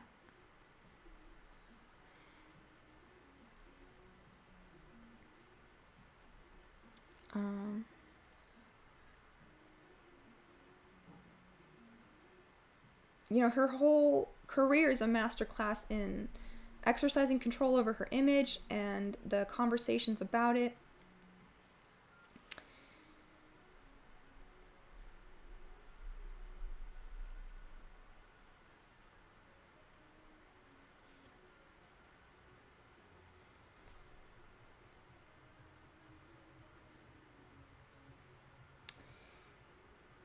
Oh, Get Me Bodied. So that's that weird song. At the beginning, she actually counts off the numbers of her birthday, 9481. Yeah, she's always doing like weird numeral things back in the day with this song.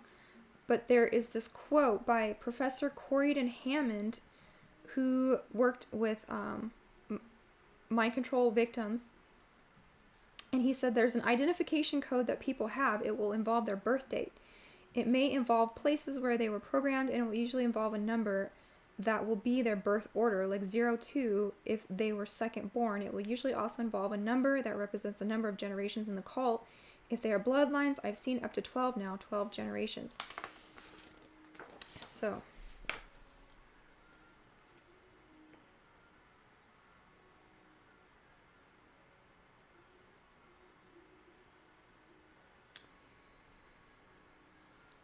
What else do we've got? We've got video phone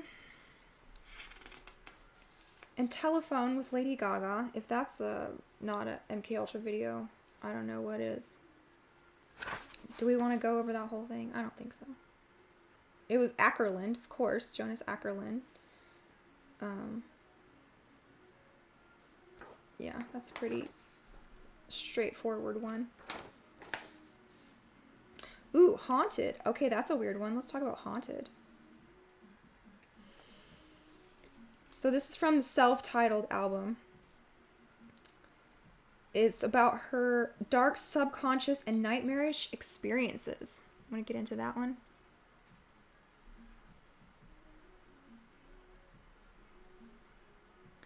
So, you've probably never seen this one, but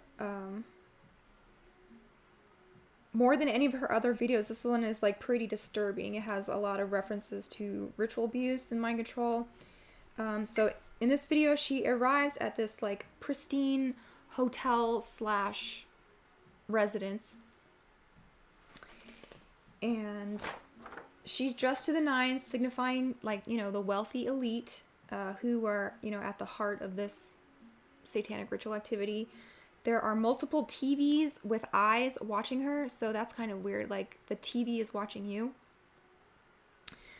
There's a fake perfect family that flashes on the screen, but they aren't just any dummies. They are the kind the government would use for, like, nuclear testing sites. There is a fancy bedroom that looks fit for the Addams family or a dark ritual. So she's going through this house, and in you know, mind control, they see their psyche as, you know, a house, for obvious, you know, different rooms are different locked away memories. There's the attic, there's the basement, there's, you know, that's kind of straightforward. But she's going through this house and looking in all the different rooms, and she passes a room with a wheelchair and a hospital bed. This is disturbing, also because this is in Katy Perry's video Wide Awake, and Lady Gaga's Married the Night, where she is shown being wheeled through a medical ward with other mind control victims. So go watch Haunted by Beyonce, Wide Awake by Katy Perry, and Lady Gaga's Marry the Night, and then that little one called Prelude Pathétique by Lady Gaga, and tell me what you think that's about.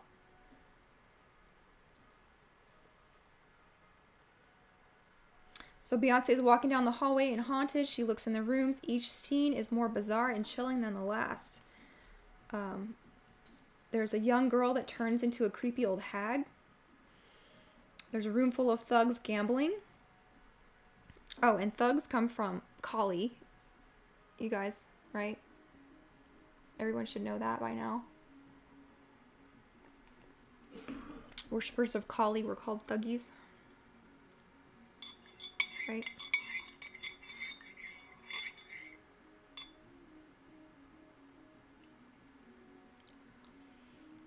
Later in the video,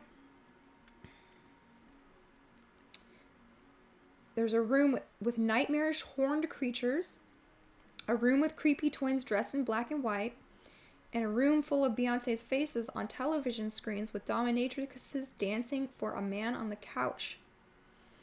Other rooms feature 4 burglars with their faces painted in black and white, as in the movie Dead Presidents, and a person wearing a bondage suit such as what an S&M torturer would wear, only with horns.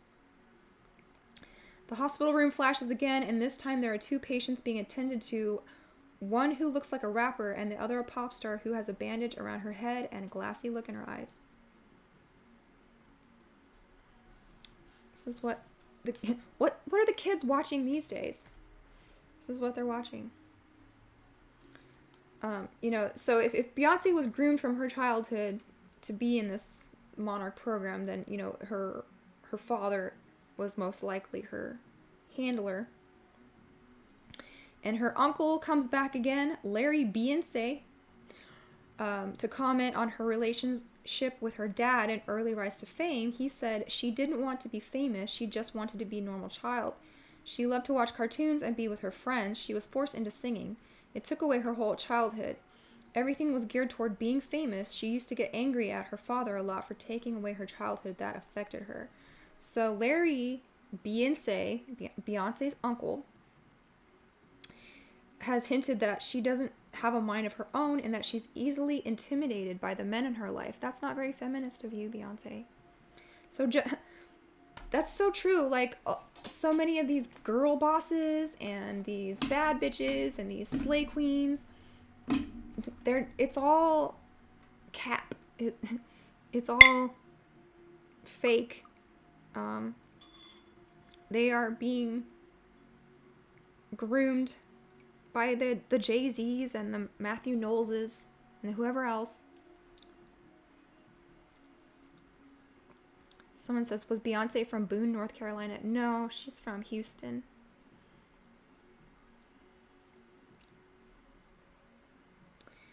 So, guess what her documentary was called? Life is But a Dream.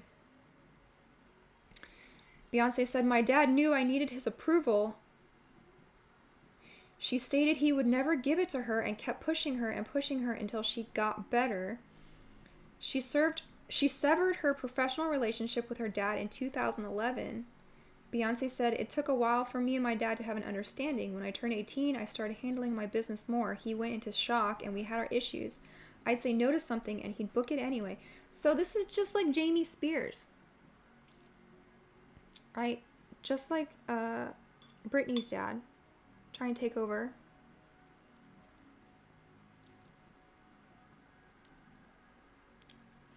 And isn't that a weird thing to name your documentary Life is But a Dream?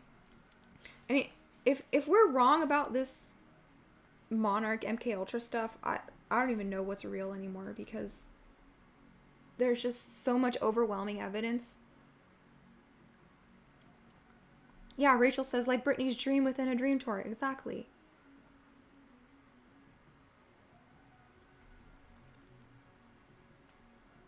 But even by the time she fired her dad as manager, she had already been under Jay-Z for many years. So this is like, some kind of placebo taste of freedom, like me and Rachel were talking about Britney's book, where Britney, she's free of her conservatorship, and her dad, oh man, Lord have mercy, he just lost his leg from a rupture in his colon, and he had to have his leg amputated. So, comeuppance does happen to these guys. So she fired her dad. She'd already been under Jay-Z. She passed from one initiatory thing to the next.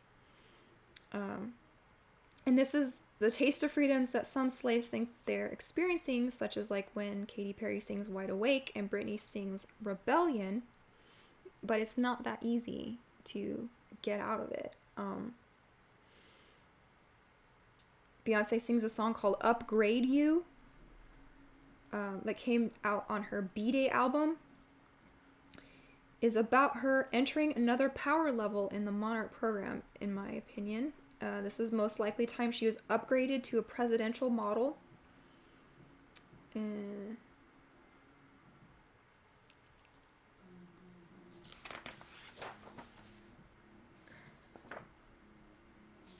see.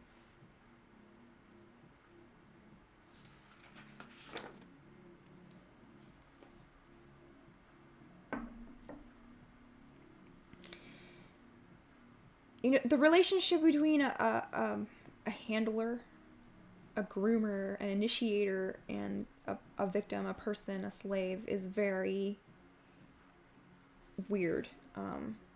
It's very intense, I should say, from what I've read.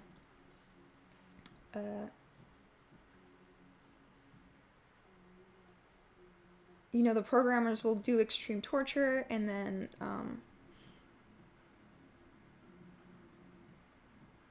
it's black and white. Like it's the love bombing and the torture at the same time that gets them trauma bonded. So the children are bonded to the programmers and dependent on them and taught to see them as God. The programmer will set themselves up as God in a very spiritual sense. They take the place of God in every way to the victim. And so this is like what we were talking about in the beginning. Jehovah, Hova. Jay-Z absolutely does see himself in this position, this godlike position. And it's weird the amount of love and reverence Beyonce publicly gives to Jay-Z, or she used to. It goes beyond, anything that you see in celebrity, even in wedding vows. It's really weird when you hear her talk about him. She just like gushes that she'd be nothing in life without Jay-Z. Is he really the best husband, father, and artist and friend in the world? Like she would have us believe back then. This was 10 years ago that I wrote this, but I don't think Jay-Z deserves all of that. Especially since it's been pretty common knowledge that he's not faithful.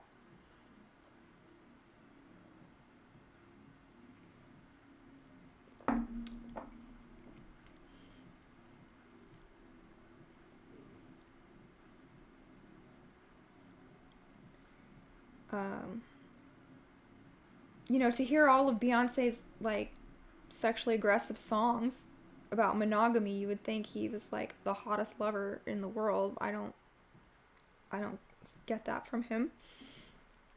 I think part of her is hopelessly devoted to him. But I think there's some trauma bond going on here. Because who she talks about and who he portrays himself to be is like two different people. We were just talking about that video Monster that he did with Kanye and Nicki Minaj, right? And his body of work, his lyrics, his imagery, he seems like a power-hungry, materialistic, egomaniac or even psychopath, right? He's even got a song called Open Letter where he says he's got White House clearance. Jay-Z is also friends with billionaire Warren Buffett.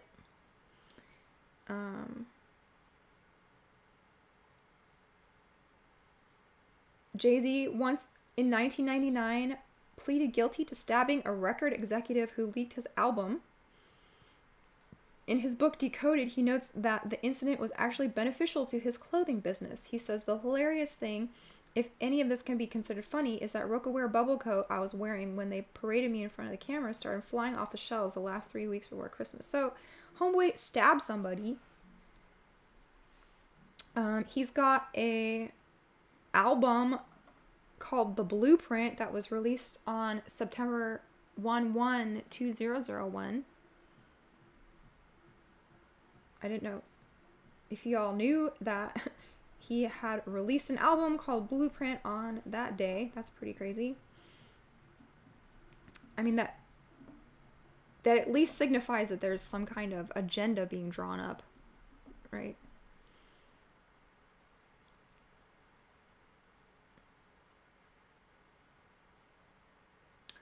The Blueprint albums are special markers indicating Jay-Z's progress in obtaining degrees in masonry.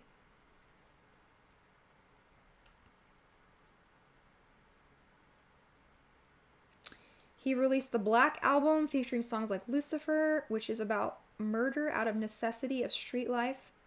The song Hollywood featuring Beyonce and the album Kingdom Come tell of his toxic addiction and bondage to the industry. Blueprint 3 was released on September 2009. The lyrics for the song Run This Town matched the script of a satanic group called the Order of the Nine Angels. The founder, Anton Long, allegedly wrote a letter that said, "Who's going to run this town tonight? The short answer, we are, however long it takes to undermine, by whatever means, societies of the mundanes and replace their rule of law and their police forces without our personal honor and our tribal enforcers. With our person."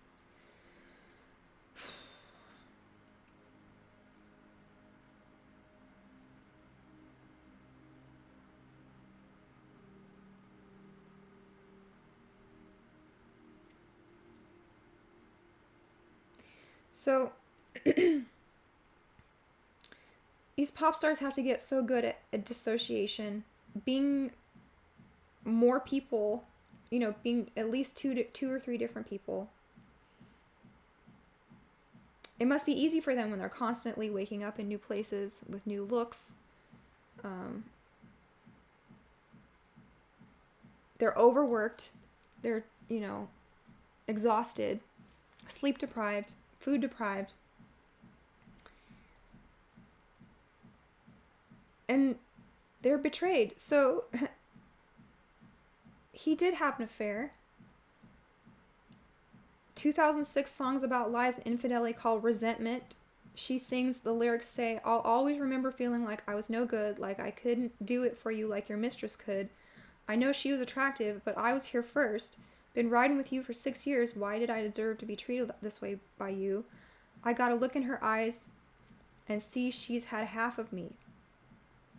So one of these performances where she's singing this song Resentment, she's wearing a bridal veil.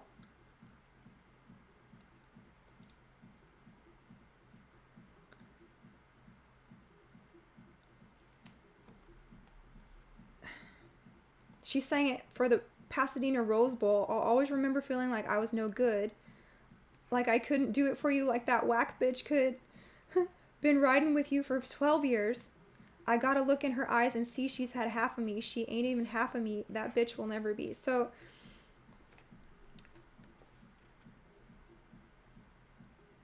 and this could be like Rita Ora, or this could be all of his other ingenues. Right?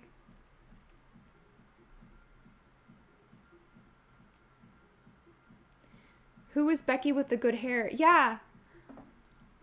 It could be Rita Ora. Becky with the good hair. Actually, that song is a pretty good bitter song.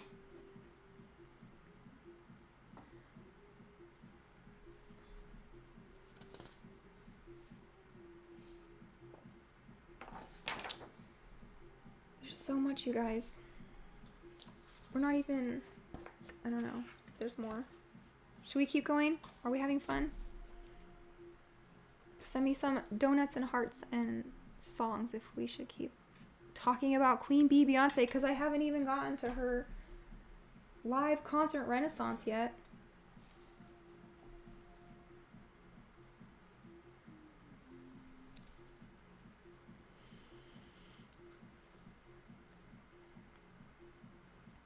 So Beyonce is super careful about her image. Everything she does is thought out and planned. She is obsessed with them appearing like the perfect family. Her song, Why Don't You Love Me, from the album I Am Sasha Fierce, features Beyonce as BB Homemaker, a desperate vintage housewife, smoking, drinking, and crying, with mascara running down her cheeks while talking on the phone, asking her man why she's never good enough for him. So I feel like Beyonce's core personality is too wholesome for Jay-Z. I feel like her solo career has been about ramping up her animalistic sexuality to be raunchy enough to keep Jay-Z's demons satisfied under the guise of feminism and freedom.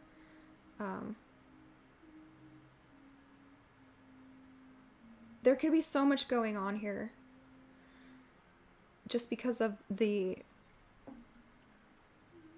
nature of, having a dissociative personality. She's probably done bad things of her own free will. Yeah, but it's just the saddest story when you read these girls' lives. Britney, Katy, Lady Gaga, Beyonce.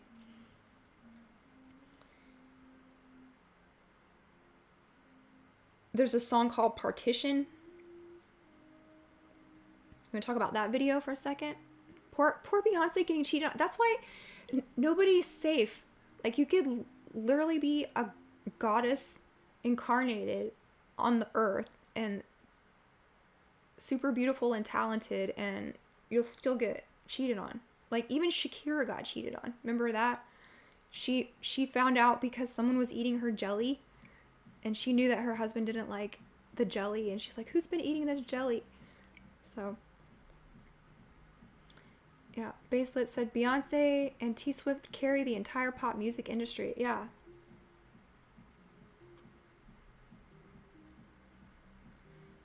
So this is so important for people to know about. And to make witchcraft look less glamorous. You're literally a slave. So, song Partition from her self-titled album. It opens with Beyonce and Jay-Z having breakfast in their palatial estate in France, right? And we talked about how they were French royalty. She tries to get her husband's attention while he reads a newspaper, but he does not notice her. We then see her disassociate to another scene where she poses with a diamond-studded mask. She is now Beyonce,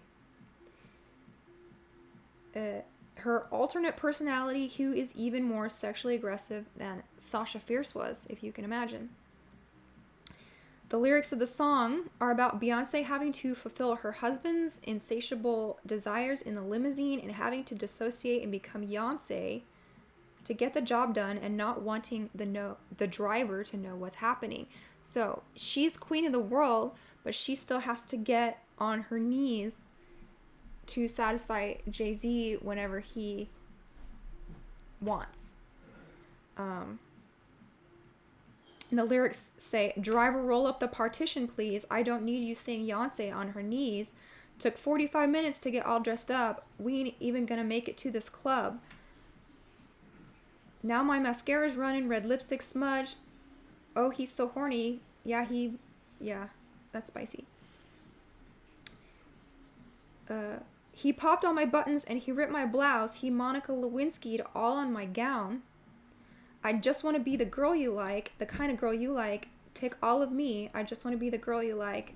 The kind of girl you like is right here with me. So she's not even the girl you like. The girl you like is right here with her in another altar, probably. How does that? Drop a roll up the partition, please. Actually, that album, overt sexuality and Monarch stuff aside, was pretty good. It was very different.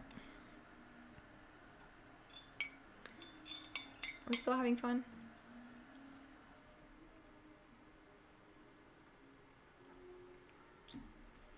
Driver, roll up the partition, please. So yeah, you notice how she says the kind of girl you like is right here with me. It's not her, but it's Beyonce in her beta sex kitten altar. In the video, she is recreating a show she had first seen at the famous Crazy Horse Club in Paris on the day she became engaged. So that's romantic. Honey, will you marry me? Sure. Let's go see some sexy dancing, ladies. That's how you celebrate. She says, the day I got engaged was my husband's birthday and I took him to Crazy Horse. I remember thinking, damn, these girls are fly. And I thought it was the ultimate sexy show. I wish I was up there. I wish I could perform that for my man.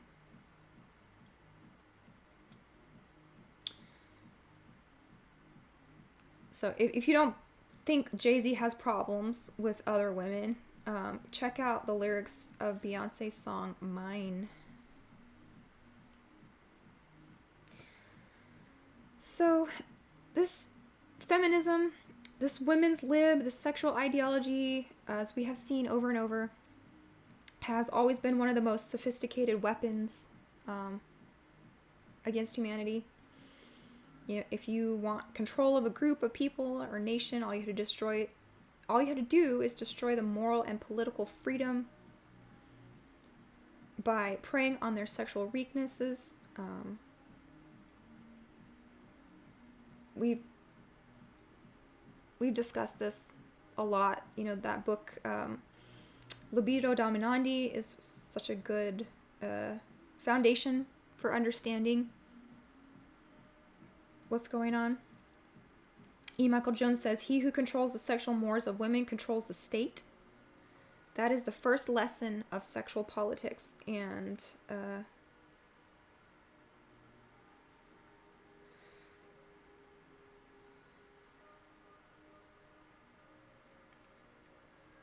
if you can manipulate a person's passion, you can manipulate their behavior.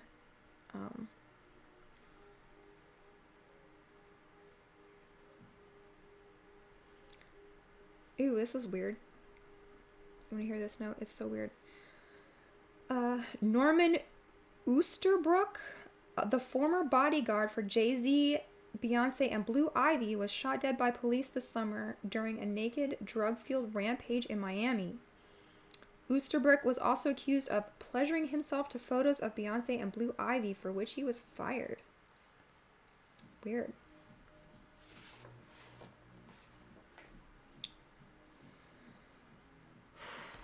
So, how much more can we do? Now we're just kind of in the random. Oh man, there's like 20 pages of random Beyonce stuff.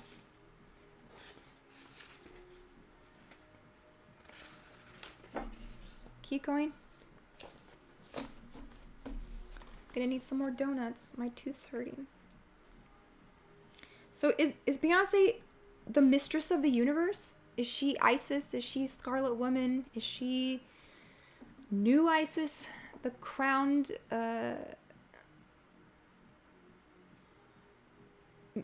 mistress of feminism?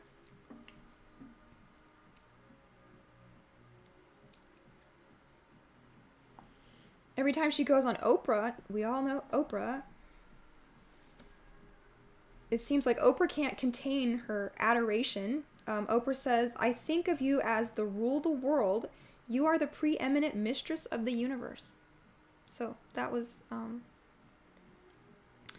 Oprah's words. She also exclaimed about Beyonce's performance at the Super Bowl, saying, "You know what I thought it was watching you there? I thought that is where art meets God." Art meets God. So this is what we talk about with Crossroads. Right? The Crossroads, the story of Robert Johnson meeting the devil at the crossroads, but the crossroads is also in occult, is just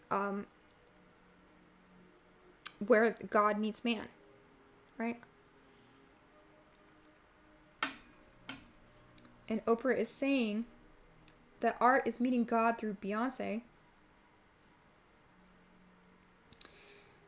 Then she goes on to ask Beyonce, "Did you cause that power surge?" To which Beyonce replied, "I think I did. Haha." By the end of the interview, Oprah now declares, "You're not just going to be, mistress of the universe. You are now beloved mistress of the universe." And isn't that weird that she calls her a mistress? Yeah, right? Rachel says, "Dude, she just sings and dances. Calm down, Oprah." I know. I've even seen when other stars go past Beyonce's photograph in a hallway or something, they'll like venerate it, like bow and be like, "We're not worthy." So crazy. So why is the most powerful black woman in entertainment, Oprah, who arguably made her fortune without sexuality, why is she bowing down to a much younger pop star? Oprah says Beyonce runs the world. You should bow down. Rachel just said she just sing. You need to calm down, right?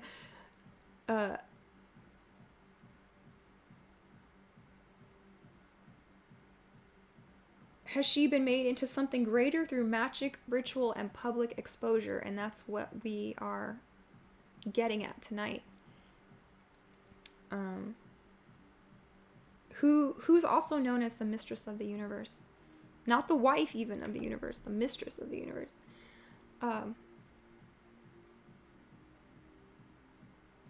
Kali. So in the Karpurdwadi how do you even say this Sanskrit? Karpuradi Stotra, or hymn to Kali, she is identified as the supreme mistress of the universe, associated with the 5 elements. So here we've got a link to Oprah calling Beyonce the mistress of the universe. In union with Lord Shiva, Kali creates and destroys the worlds. Crowley's Scarlet Woman is also described as mistress of all. What? Now we're getting somewhere. Yeah, Kali and the Thuggies. Exactly. What? This deserves more donuts, all of these mind-blowing revelations. And if you want, most of what we were talking about tonight is in this book, chapter on Beyonce in Hollywood Mind Control. And then we're going to get to her live concert in 1 second. So, Crowley describes Scarlet Woman, the mistress of all. He says, this is the mystery of Babylon, the mother of abominations, and this is the mystery of her adulteries, for she hath yielded up herself to everything that liveth, and hath become a partaker in its mystery. And because she hath made herself the servant of each, therefore she is become the mistress of all. Not as yet canst thou comprehend her glory.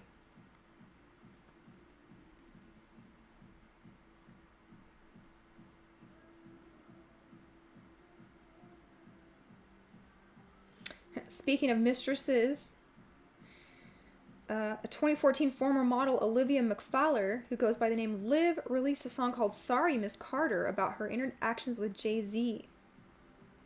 Liv told HollywoodLife.com this all happened in 2008 at Nobu restaurant in Miami. I told you the day Jay-Z and I exchanged numbers, Solange came walking up out of nowhere. Liv alleged, I thought I was about to get my ass beat myself, so I backed off quickly.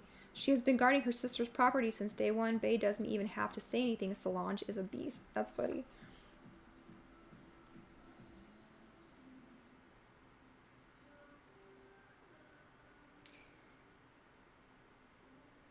So they did end up renewing their vows in 2014.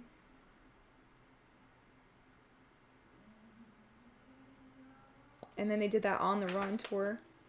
He probably just figured out he could make more money with her.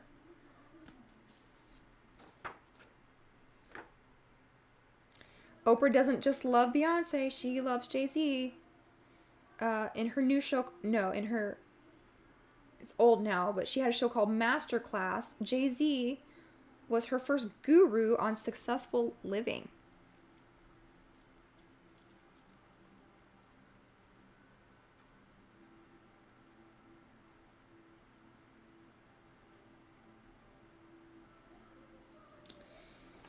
So the Obamas and the Carters are the new American royalty.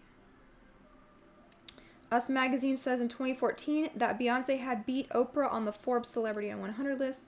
Beyonce has been declaring her reigning queen status for years.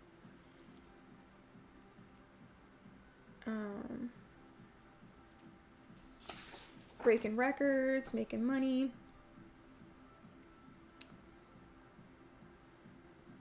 Blue Ivy is considered America's princess.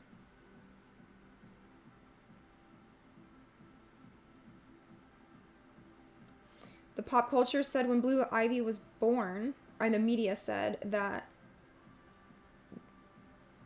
Beyonce and Jay-Z are American royalty. Some of the gifts she received upon being born were a $15,000 Swarovski crystal high chair, $50,000 diamond encrusted stroller, a solid gold rocking horse. Yeah. Now she's dancing with Beyonce in her concert. Blue Ivy is old enough, like 13 now, to be one of the backup dancers, which they had a little storyline about her in the Renaissance concert. So guess who sang at Obama's presidential inauguration in 2009? Queen Bee. She performed America the Beautiful as well as At Last during the first inaugural dance at the neighborhood ball 2 days later. Beyonce and Jay-Z held a $40,000 a head fundraiser at their nightclub in Manhattan for Obama's 2012 presidential campaign, which raised $4 million. Obama said, "Let me just begin by saying to Jay and Bay, thank you so much for your friendship. We are so grateful. Michelle and Malia and Sasha are mad at me because they're not here."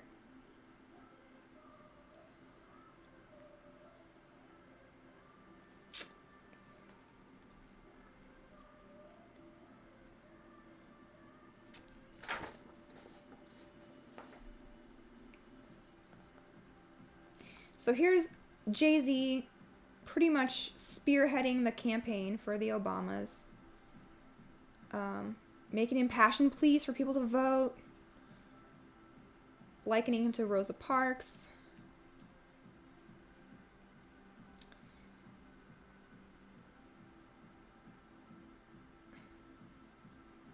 Beyonce penned a love letter to Michelle Obama in 2012 in which she called Michelle the ultimate example of truly strong African American woman.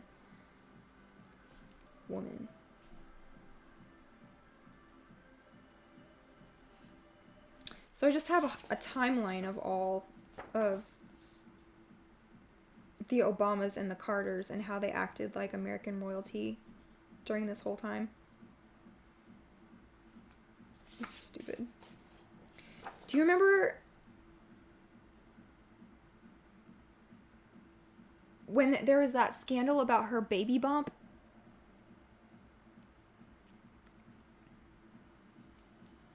Where she sat down and it flattened out. So a lot of these girls have miscarriage stories, or false pregnancy stories. So now we're just getting into some like random notes because we're going past 3 hours. I'm surprised you guys are all still here. We're having fun though. Let's check our donuts. Do I have any more donuts? No. I haven't sang in a long time too. Baselit said she was definitely strong. Yeah, that's true. She's got them shoulders, right? Michelle.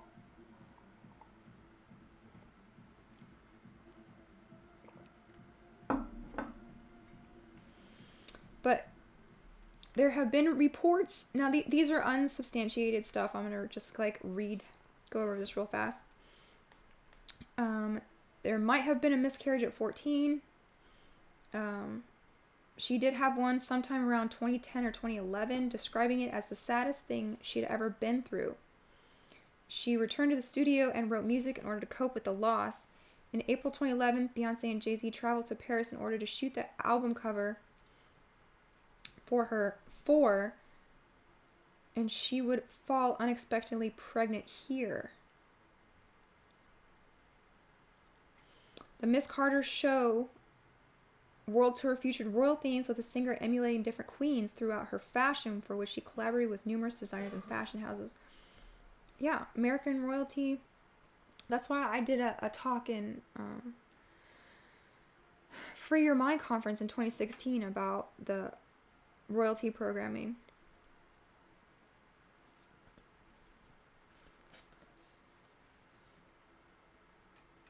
So there was weird reports about where her tummy went at that time.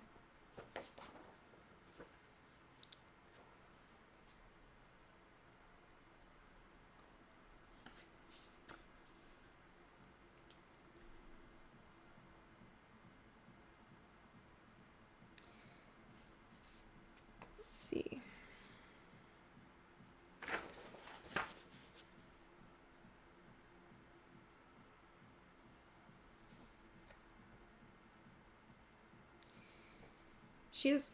She went through a big Egyptian phase too. So there's back to Isis. Oh, I think she got a tour by Zahi Hawass.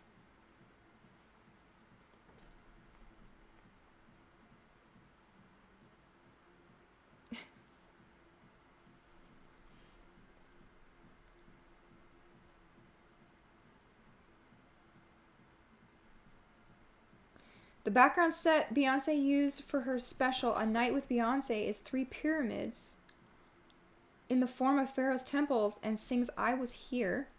This is getting weird now, guys. She specifically inspired the look at the beginning of the video epic of a female pharaoh. Beyonce went to the Great Pyramids and she sang Ave Maria inside the Great Pyramid. In Egypt, her visual director Ed Burke and her scaled the pyramid together as the rest of the group gave up or fell back. It smelled like urine because there was no bathrooms up there, he recalls. She looked like Mother Teresa, wearing this white dress and a head wrap. When we got at the top, she sang Donny Hathaway's A Song for You.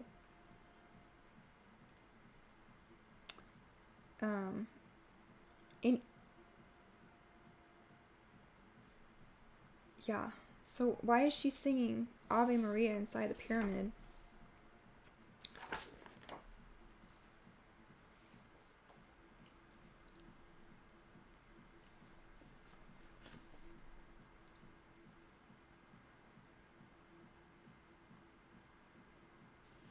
So, okay, this is getting really deep and weird. So let's just go to the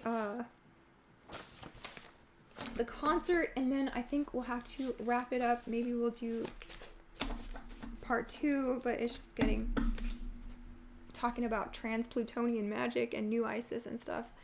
And it's been like 3 hours, and we're still having fun.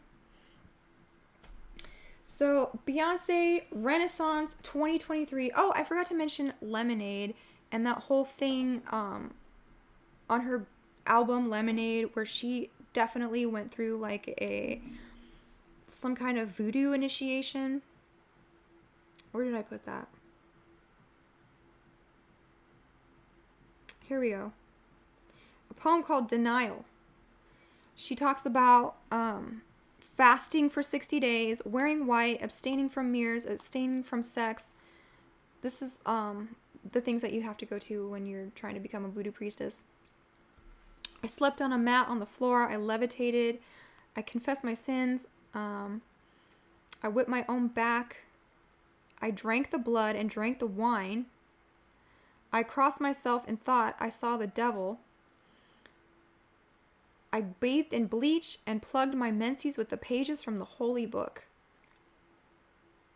But still inside me, coiled deep, was the need to know, are you cheating? Are you cheating on me? So, and someone had mentioned Oshun, the voodoo goddess, which a lot of imagery in the videos for Lemonade look like her. But so just to close out, I guess we will talk about Beyonce Renaissance. If you have any more song requests or silly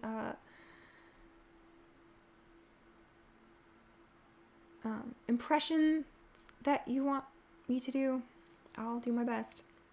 Baselit said she said her name now, Beopatra. Yeah.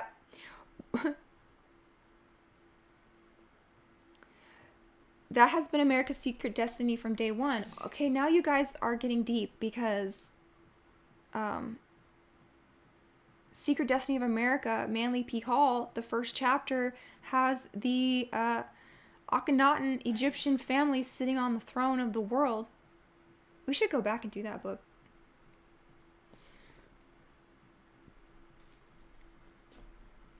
So, Beyonce's Renaissance, I had to drive to the next town all by myself because I wouldn't subject anybody else to this. And Jay wouldn't go with me. And so it was only me and like 2 black ladies in the theater. And I was like scribbling notes in the dark, and they're probably thinking like, why is this crazy woman taking notes at Beyonce concert? Frankie D 999, he says, hey, just sending support. It's very disheartening how many people cheer demon worship. May God be with us all. God bless and stay based. Yes, thank you so much. We are attempting to de-glamorize witchcraft with these streams, talking about Taylor Swift and Beyonce and how they are actually slaves to demonic forces. They are not queens of the world. So she talks a lot in her Renaissance tour about gratitude. She has some pregnant backup dancers. I thought that was interesting. The concert itself, it was all like newer songs, so I didn't enjoy it as much because I didn't really know any of the music. A lot of her costumes featured like gloves with monster nails, like giant red claws. It was actually kind of intimidating. Her aesthetic was like liquid mercury. So, and then I dropped my picture. Let me get it. Hold on, I'll show you.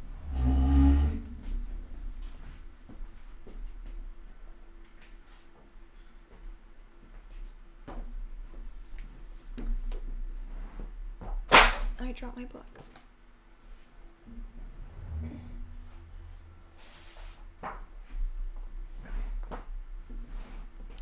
So, just to recap,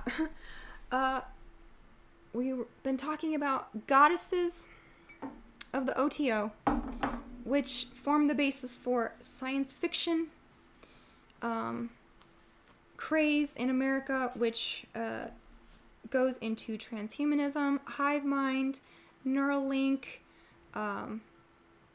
evolution.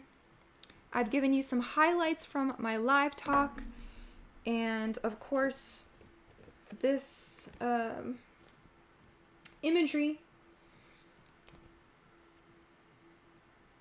from Renaissance Tour is following this theme. She's got a robotic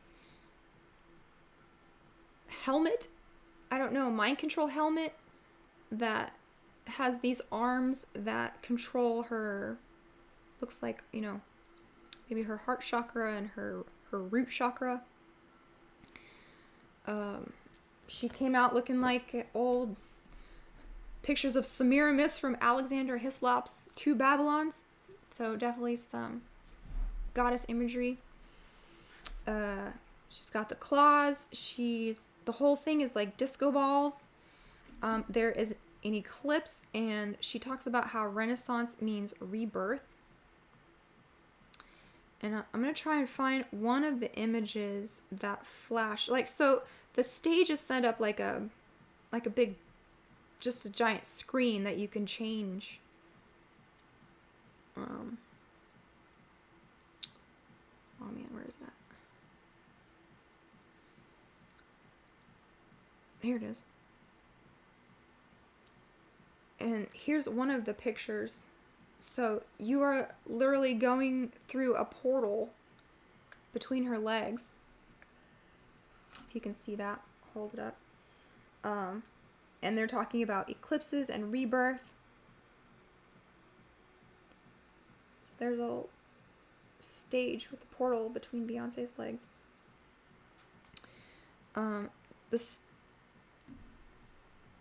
She talks about all the employees are like bees in the hive.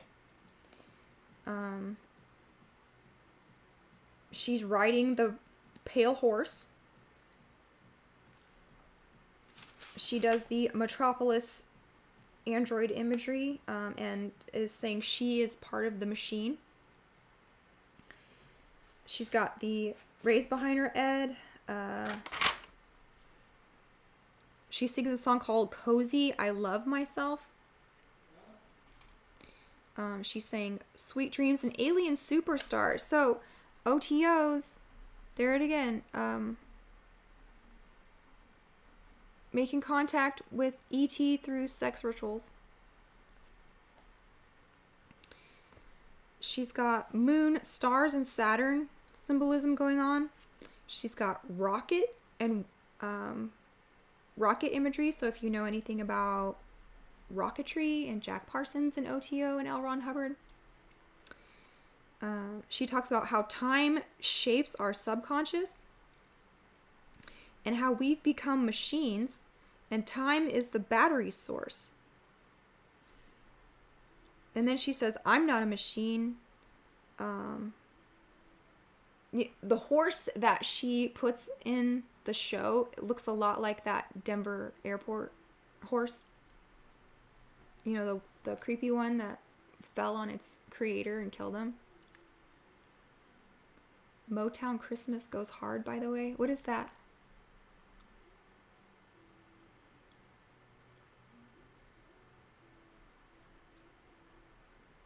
Is that an album? Motown. I want to know. Now I'm interested in Motown Christmas. She does sampling of Madonna and Vogue. She is Liquid Mercury. There is a whole chapter about featuring the Skittles. Gotta venerate those guys. There is that song that she came out with a while ago that said, "Y'all haters corny with that Illuminati mess." So remember when people were like onto it several years ago. She sings "Girls Run the World." Blue Ivy, I'm sorry to say, is adorable, and I hope nothing bad is happening to her. She just looks like she wants to just be like her mom. Base Lit says, anybody notice Beyonce never portrayed as like just another hoe type like Rihanna? For example, song S&M, she's elevated with symbolism instead. Yeah, because she's the queen mistress, right? She's not just a hoe, she's the hoe. Right. She talks about her bloodline on the front line. So they are very bloodline minded, like we were just talking about with Blue Ivy being considered America's princess. She talks about how her repressed self comes out when she's performing.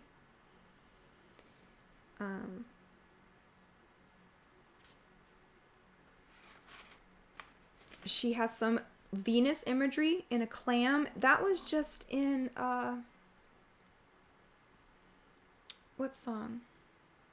With Taylor Swift and Ice Spice. They were also being Venus in a clam. She does a voodoo rap. She says weird things too. She says memories run through my wires. So that reminds me of Metropolis. She does sample Britney's Toxic. She has a Flaming Hot Cheetos outfit. She has several references. Okay, guys, here's O.T.O stuff right here. She has several references to bodily fluids, jelly, and goopy. So, if you don't know what I'm talking about, go watch that show on Rockfin. Rated XO, because it's all about using bodily fluids to do magic, and Beyonce's singing about jelly and goopy. She does talk about the beehive.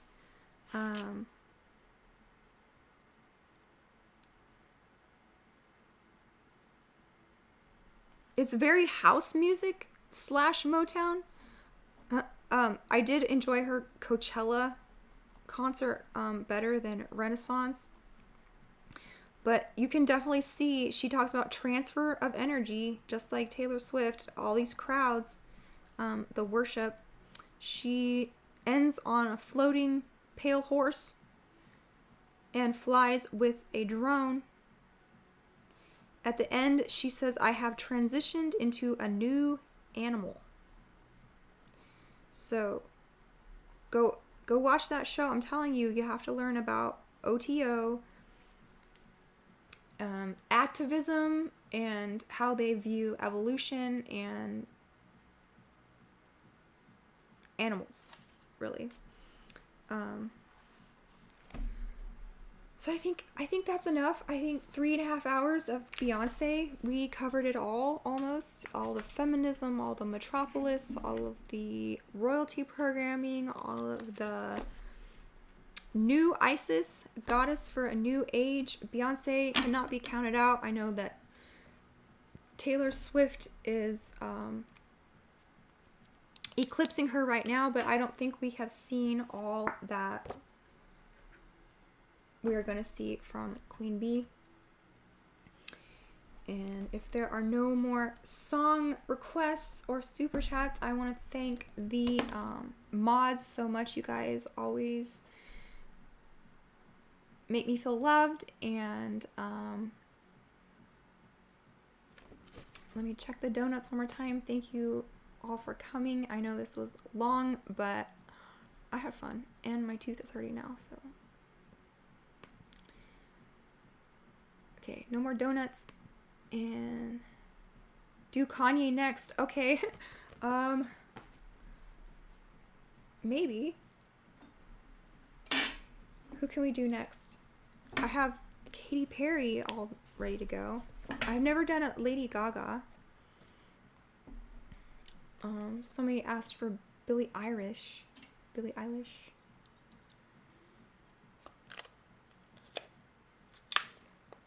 Stay tuned. I am recording a show with Isaac Weishaupt on Thursday, so that should be up Friday or Saturday. It's going to be all this but super condensed, and with his information too.